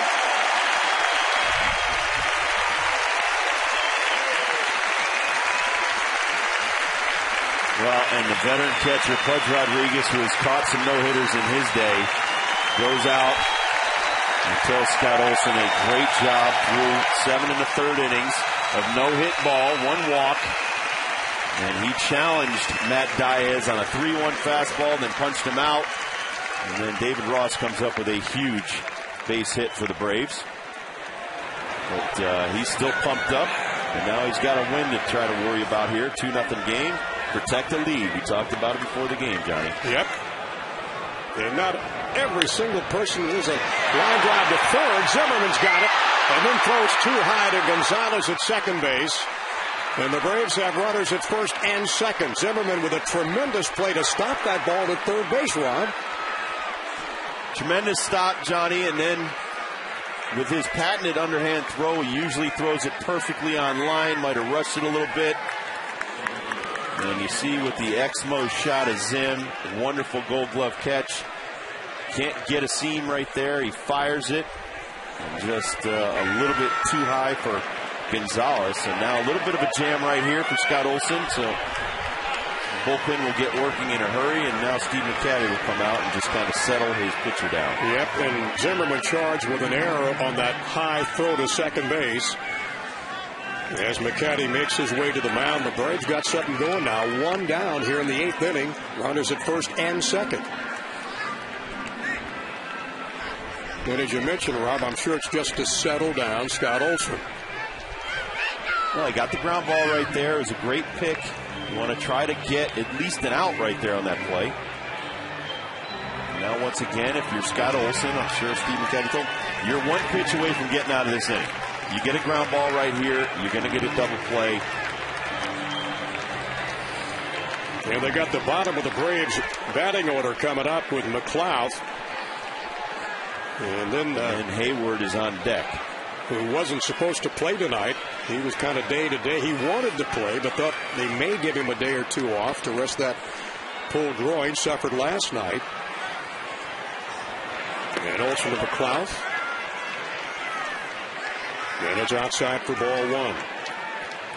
Braves' only base hit of the ball game from David Ross.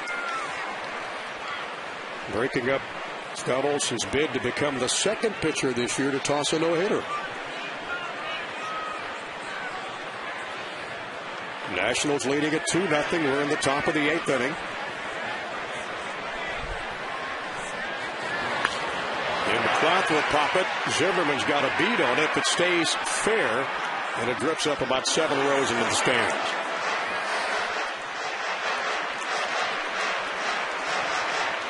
Well, now you got to worry about the game in hand. Yeah. No hitter's gone. Okay, that's great. It was nice while it lasted. Well, it's only a 2-0 game here, and you're in a big jam. So you got to try to work your way out of the jam. Either a ground ball or a strike him out, pop him up situation, but you got to attack the hitter right here.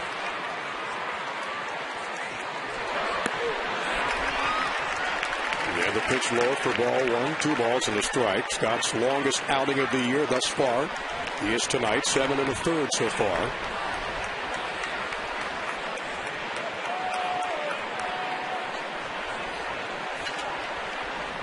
Ross at second, Cabrera at first.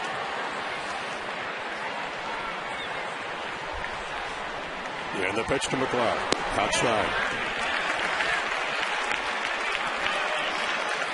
Ross at second base. And Melky Cabrera down at first. And a 3-1 count.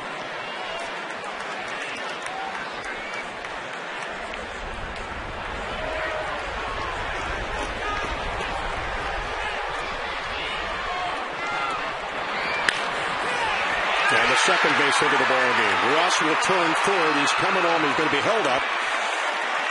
Yeah, he would have been toasted home. He doesn't have the speed to test Bernardina's arm, but now you've got,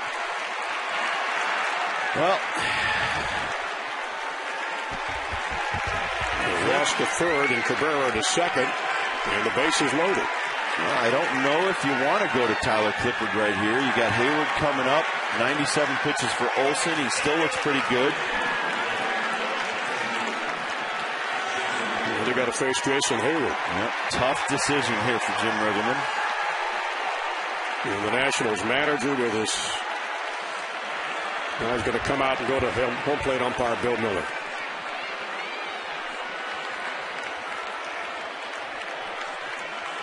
And a double switch coming up.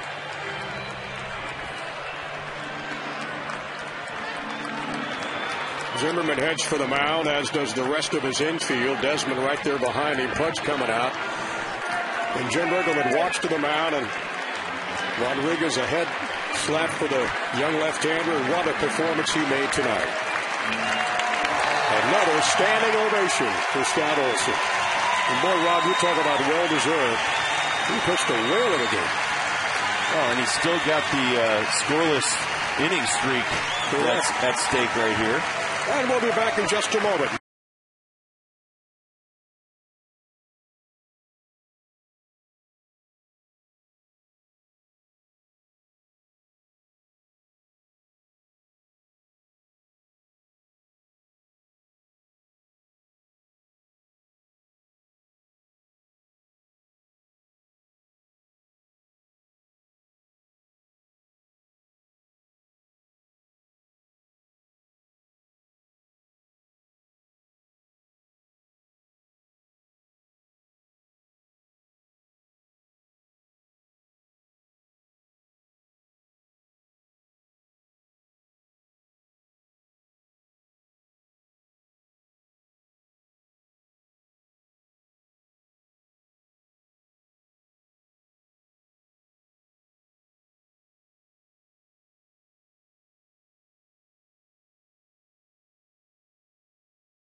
As Jim Riggleman makes the double switch move, Roger Bernardino will go from right to left field. And out of the bullpen will come Tyler Clippard. 13 games, 3-0, 0.46 ERA, and he inherits the bases loaded. And he faces the rookie sensation for the Atlanta Braves, Jason Hayward. Boy, is this guy trouble for most pitchers. 286 average, 8 homers, 24 RBIs in the series, 2 for 3.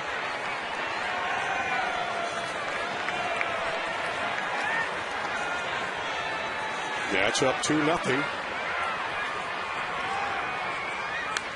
And Bernardino fouls it back.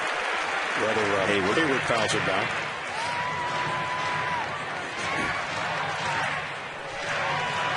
Well, runners in scoring position. Couldn't get much better than that for a rookie. 10 for 20, 500. He's a big kid, what, about 6'5", goes 240? Yep, 8 home runs, 24 driven in, hitting almost 290. A bit tardy on that fastball. They came around late on it, and it's 1 ball and 2 strikes. 24 for 84. He is slugging at 619, and his on base is at 408, so he is doing everything he can as a rookie to show everybody at 20 years old that he belongs. And he leads that ball club in total bases with 52. Hits a shot in the gap. Bernardini can't get it. A run will score. Maybe 2 to tie it up. Here's the throw to the plate. The ball game is tied and heading for third. And sliding in safely. And all of a sudden, from a 2-0 lead, it's a tie ball game. With McLeod winding up at third. Well, he fell behind on the changeup, and he had to come back and get into the count with fastballs, and Hayward was waiting. And all he did, which is a very veteran move, is just smack that fastball into left field, and 2 RBI come in. David Ross scores. Melky Cabrera scores right behind him. Well, now 11 for 21 with runners in scoring position, and the kid comes out because he's still got the bad groin, and now Jim Riggleman will talk to his reliever. And those runs charged, of course, to Scott Olson. Well, I've talked about it with the change-ups and falling behind with change-ups, and you're not going to get these hitters scared of you if you're going to continue to start them off with change-ups. You've got to work ahead. If you can throw the change-up for a strike, fine.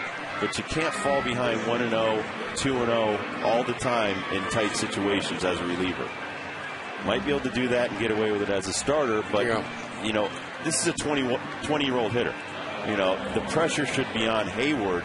You challenge him. Maybe he pops it up. Maybe you get a ground ball. But now you fall behind, and you make him a very confident hitter. You got nowhere to put him. You got to challenge him with fastballs, and you got burned. Now Clipper will face the 6th Atlanta batter here in the 8th inning. They have tied it at 2-2, 2-3-1 for Atlanta, and 2-5-2 for Washington. Omar Infante, the top of the order, is 0 for 2 tonight.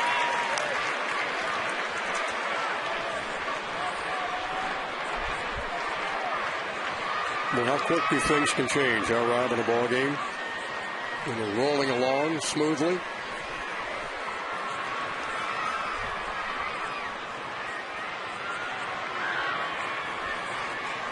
No balls and a strike to Omar Infante, the Braves shortstop and leadoff batter. Rounded Dresman, could be 2. And the Gonzalez and the Kennedy. And a twin killing ends the inning, but not before Atlanta breaks up Scott Olson's no-hitter. They tie the ball game at 2.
is over.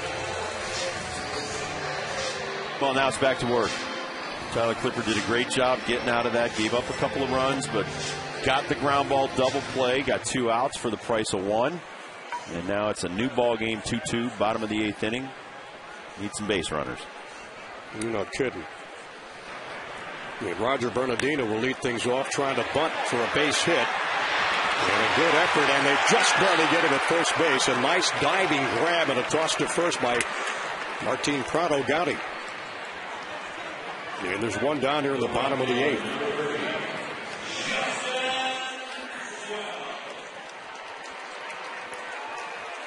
If Prado's not paying attention there, Rob, he didn't make that play. No, but he expected the speedster, just like Nyjer Morgan.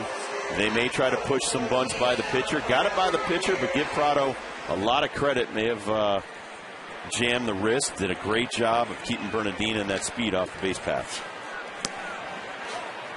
And Justin Maxwell will bat for the first time tonight. Former Terrapin, University of Maryland standout.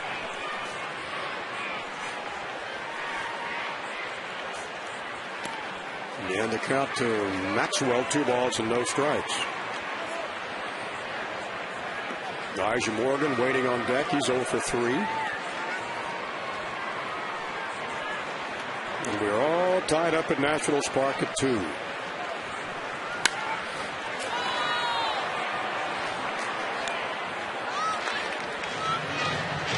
Well, Rob, when you talk about potential, I think here's a guy that just epitomizes the word potential.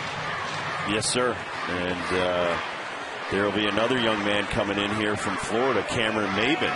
That's another kid that is just like Justin Maxwell, has 5 tools, can do everything well. You just got to be able to bring him to the field consistently.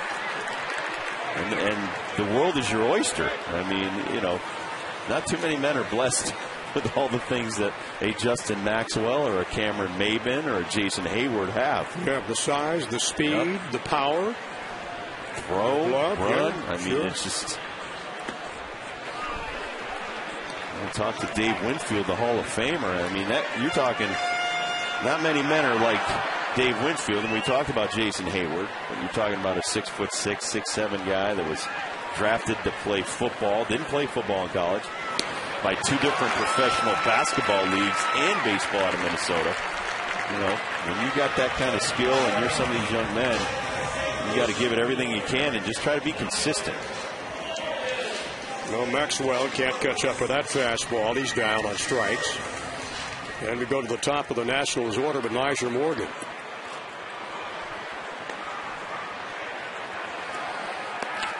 And there's 2 quick outs. Eric O'Flaherty. And relief of Tim Hudson.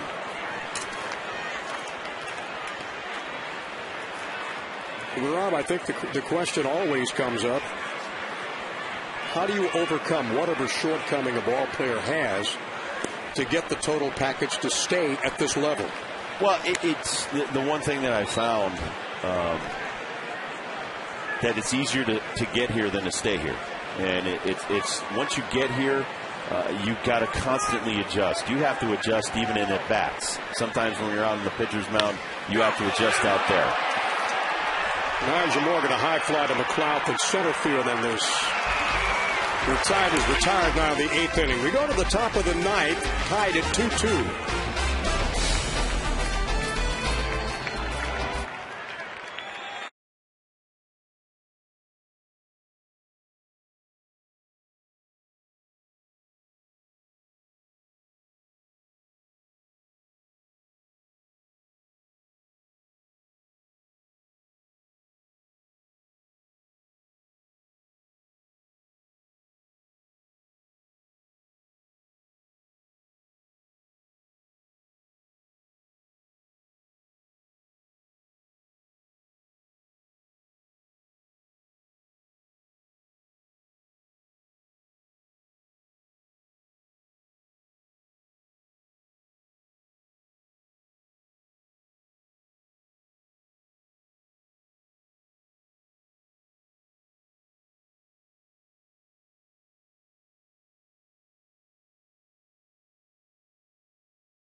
3 strikeouts there, Diaz, and then Ross would come up with that big hit to break up the no-hitter. He would leave the game with the bases loaded. Tyler Clippard gave up a hit to Jason Hayward. And, statistics can be deceiving, too, in this game, as people keep, saying about Tyler Clippard and the strikeouts and the ERA. The one big stat as a reliever, and myself as a former one, he's now allowed, out of 16 inherited runners, 8 of them to score. So a 50 percentile for a reliever, not good. Needs to work on that. When you come in and guys are on base, it's as much about getting out of jams as it is protecting your own runs. Counts even at 1-1.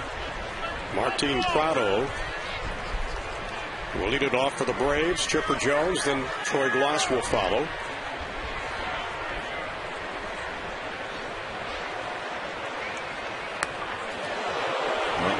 That's a foul ball. Sure is. Prado kind of bailing out of a fastball high and tight. I think it was Cody Ross in Florida on a changeup just like this. This is an 81 changeup.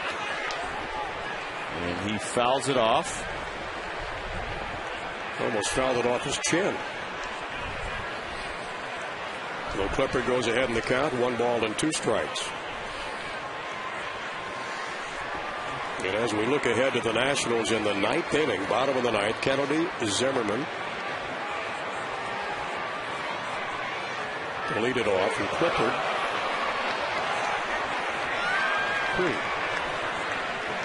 Looks like he got a spike caught in the rubber. That's why they went out there doing some work a couple of innings ago. There's a shot from above.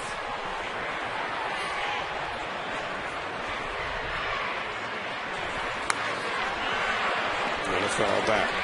1 ball and 2 strikes.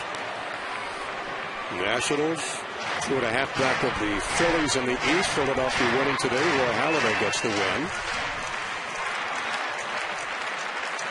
And if they can win this ball game, they'll be 15-13.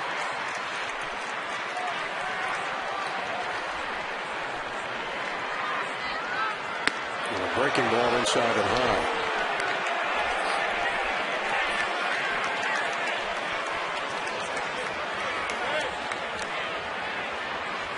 You do not want to walk the leadoff guy here on the top of the 9th inning. You want to attack.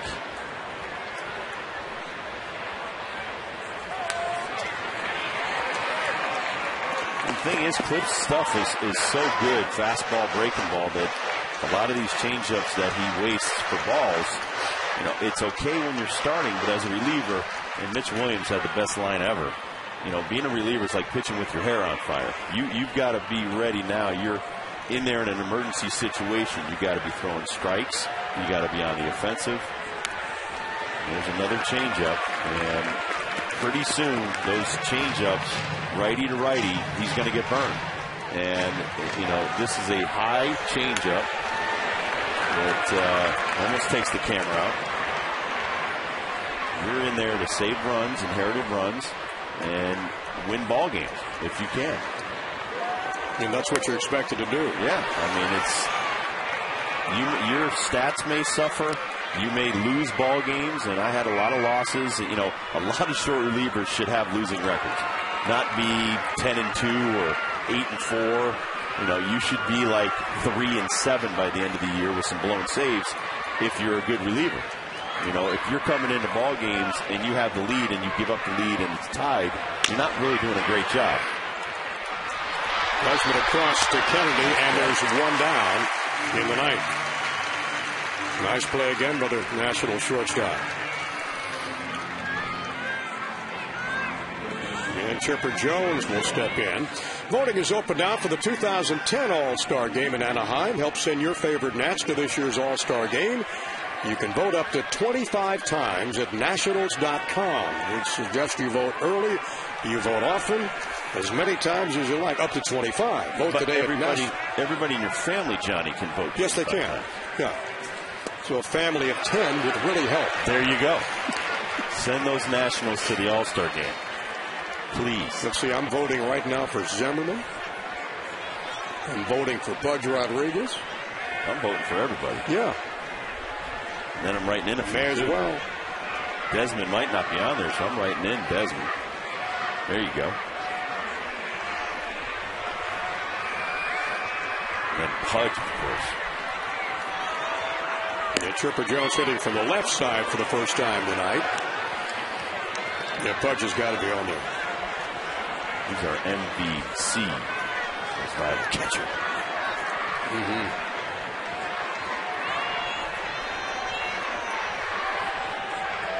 And the 1-1 pitch to Jones outside for ball 2.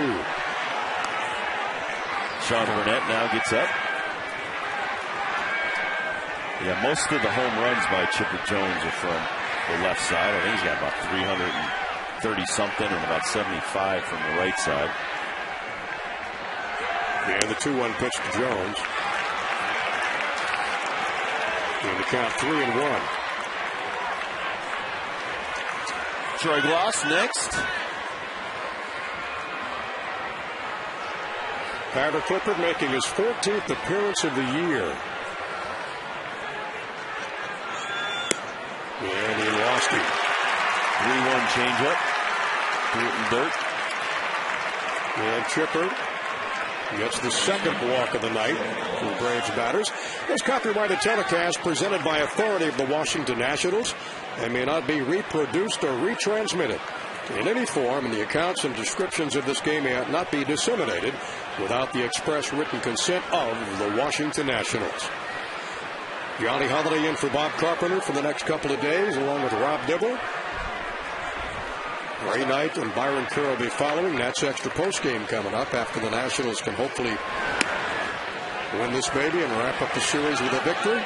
And Tyler having some trouble finding the plate now.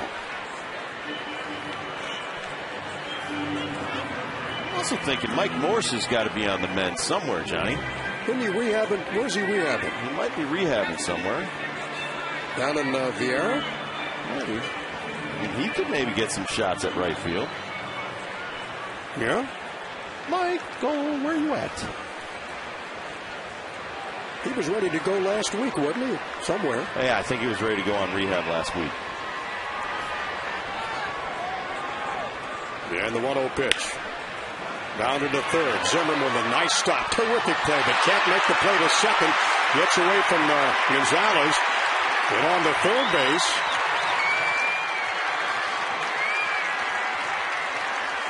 Is Jones. And he got runners at first and third and one out. Well, he's got to get an error because Jones will go all the way to third after the throw gets by Gonzalez.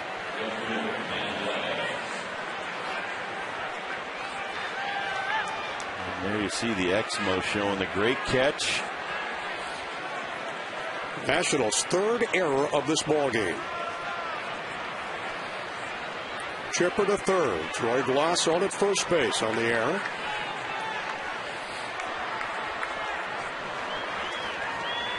And then Matt Diaz will step in. He has fanned 3 times tonight. 2 looking, but 2 call strikes and 1's looking. Well, ground ball right here could get you out of this jam.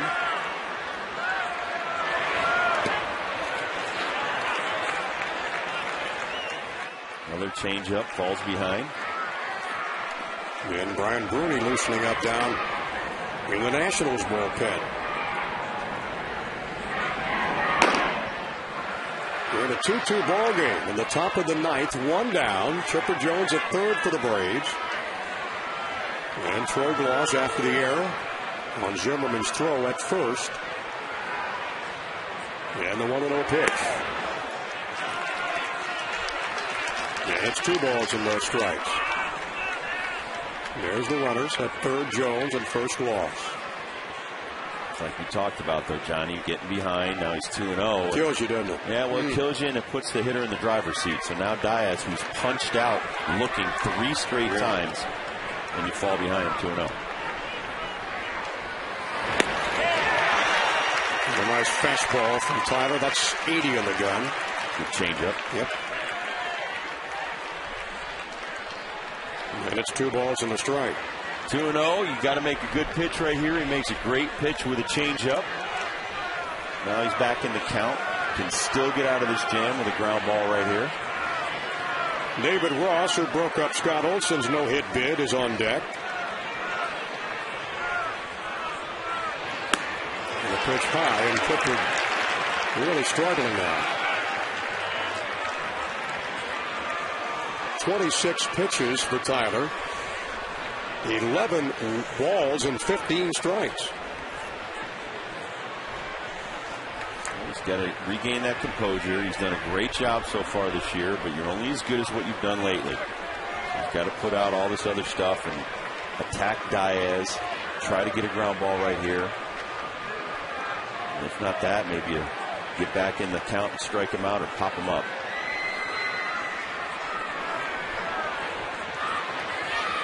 And the count is 3-1. And he lost it.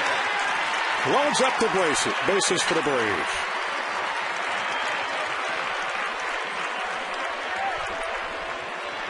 Greg lost to second. Steve McCaddy's going to come out.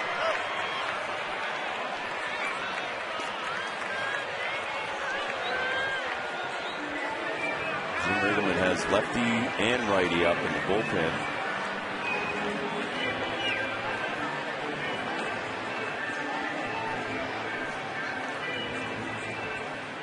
I know that, Rob, you've been in situations like this where your pitching coach comes out to the mound in a situation you can almost read McCaddy's lips. Throw strikes. Yep. I mean, help yourself. Yeah. And, you help yourself by working ahead, put the hitter on the defensive, and then make him hit your pitch. And when you get to that point, that's when you're really, really helping your team out. But you're hurting your team when you're loading the bases. 2 of these 3 guys got on by the walk. Obviously, that was still a tough play by Zimmerman to get Jones at second. But now, you know what? Your job is to keep the game where it is right now. It's 2-2. Try to get your team in the dugout. That means rolling a ground ball double play, or at least popping this guy up, get closer to 3 outs and getting off the field. And this guy broke up the no-hitter last inning. David Ross, the Braves catcher, 1 for 3 tonight. And he takes the ball. Jones at third. Lost out at second, and Diaz at first after the walk. Atlanta only 4 hits in this ball game. 2 runs, 4 hits. Washington 2 and 5. Nats have committed 3 errors tonight. And it's 1-1 to David Ross. Well, 2 of them have been exceptionally tough plays, though, by Zim, and throws to try to get there. Yeah, so, you have to give him errors on the throws, but he's such a great fielder. Some other third baseman might not even be able to catch those balls, much less be able to throw them errantly in second. Most average third baseman wouldn't even get to the ball. Right. So, I mean, so it's kind of ugly right now, but it's a 2-2 game. You still have a chance to win this ball game. You don't want to let it get away. Right now, it's in the hands of Tyler Clippard.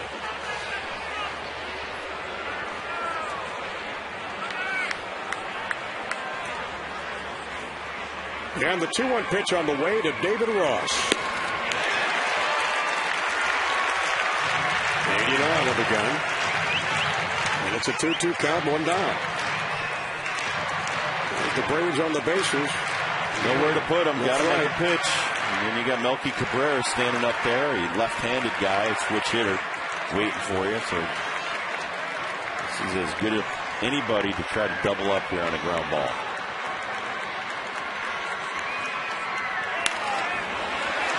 Nice pitch, 92, jammed him. Didn't try to get fancy, did he, Rob? Just no, and I'm not trying to be too hard on Tyler with the changeups. It's just that you need to be able to find pitches that you can consistently throw for strikes. And, working behind by throwing changeups in the dirt to start guys off is counterproductive. It's a great pitch to get a ground ball, a strikeout, a pop-up, but you need to be able to locate it to get ahead in the count with it. Now the 2-2 to Ross, a bounding ball to shortstop. Could be 2 to Gonzalez. Beautiful. And they got it. Double play. Attaboy. And the Nats get out of the inning, and Clifford does the job, and we go to the bottom of the 9th coming up. It's a 2-2 ball game.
It's kind of responding. Up.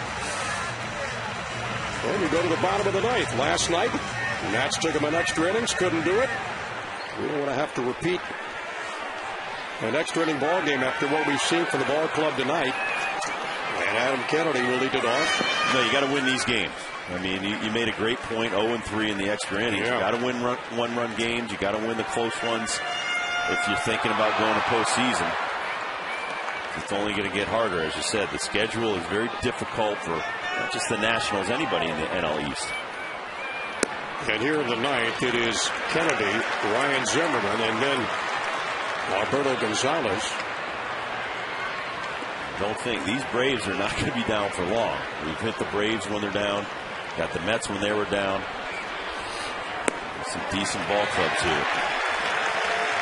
And the count quickly goes to 3-0 to Adam Kennedy. Eric O'Flaherty in the mound in relief of Tim Hudson. Get a runner on, get a runner over, get him in. Adam tonight, the base hit. Hit by a pitch. And grounded out second to first.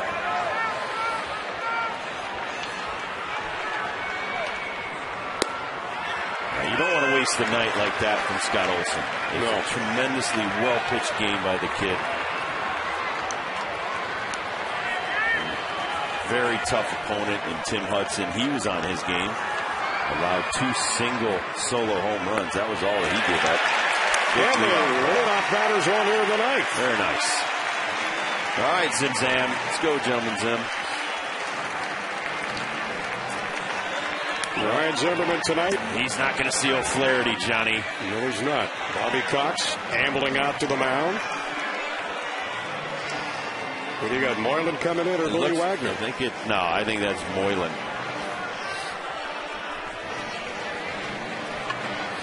And we'll take a break. We'll be back in just a moment as Moylan jogs in from the Braves bullpen in this tie game.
Better way to open it up than a game-winning home run by that man right there.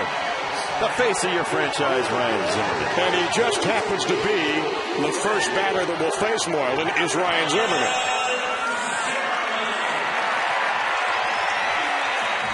Moylan 13 games, a 1-0 record, Rob. Good ERA, too. Good ERA. Just the guy we want right here, Johnny. Got him where you want him, huh? We got him where we want him. We got a guy on first, and we got a tough righty against our tough righty. And he also worked an inning last night, so Moylan against Zimmerman with Kennedy down at first base. And that's the winning run at first for the Nationals here in the last of the ninth.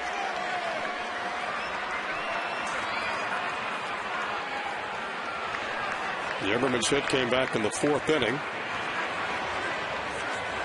87 appearances last year for Marlins, set a franchise record for Atlanta.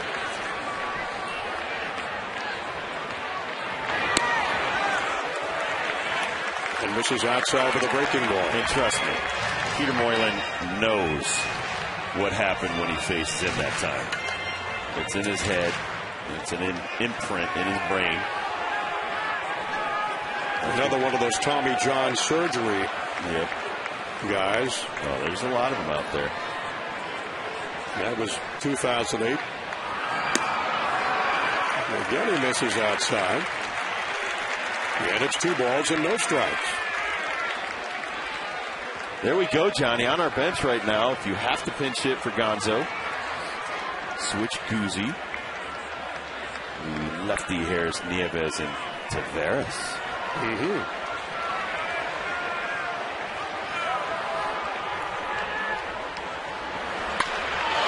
Get up! Shot to right field. Get up! Going back, and it's come on, run! Can Kennedy score from first? Oh, you don't need him to. It's okay. It's good. Third base, and Zimmerman at second with a double. And the Nationals runners at second and third, and nobody down. They're pulling him back. It's going to be the Goozer. Just off the right field fence in front of the bullpen. Man. Just missed it. Just missed an opposite field home run right here. 2-0 pitch. Gentleman Zim. What 2 errors. He comes through in the clutch with a huge double. And let's put this to bed right here. So Kennedy goes to third. The winning run at third. Here comes Christian Guzman to hit from the left side. They're going to walk him. So who do we got coming up behind him? Is that Bernardino? I think it's going Willie Harris. Going to be the Willie. No, this is a smart play. You got no outs. You got to force at every base. You got to walk him. This is the play. Well, Guzman will get the free pass to load him up with nobody out.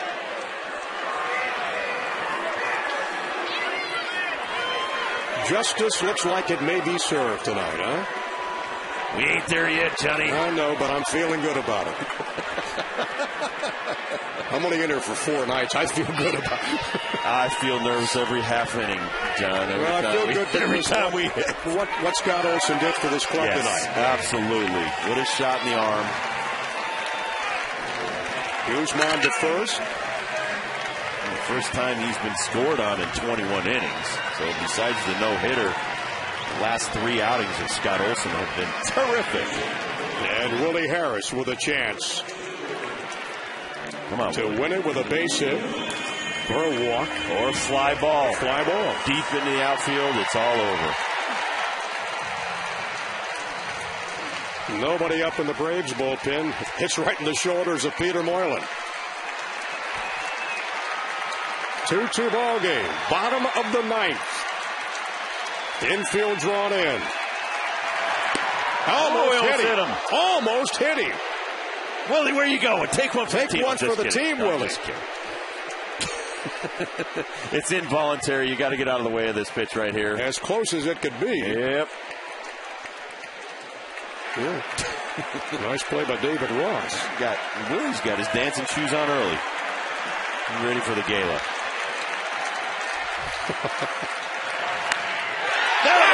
Base hit, Harris game-winning RBI, and the Nationals win it. No! 3-2. And they're mobbing Willie Harris outside first base. Attaboy, Willie. That away, Hot Rod, Willie. Hot Rod Harris.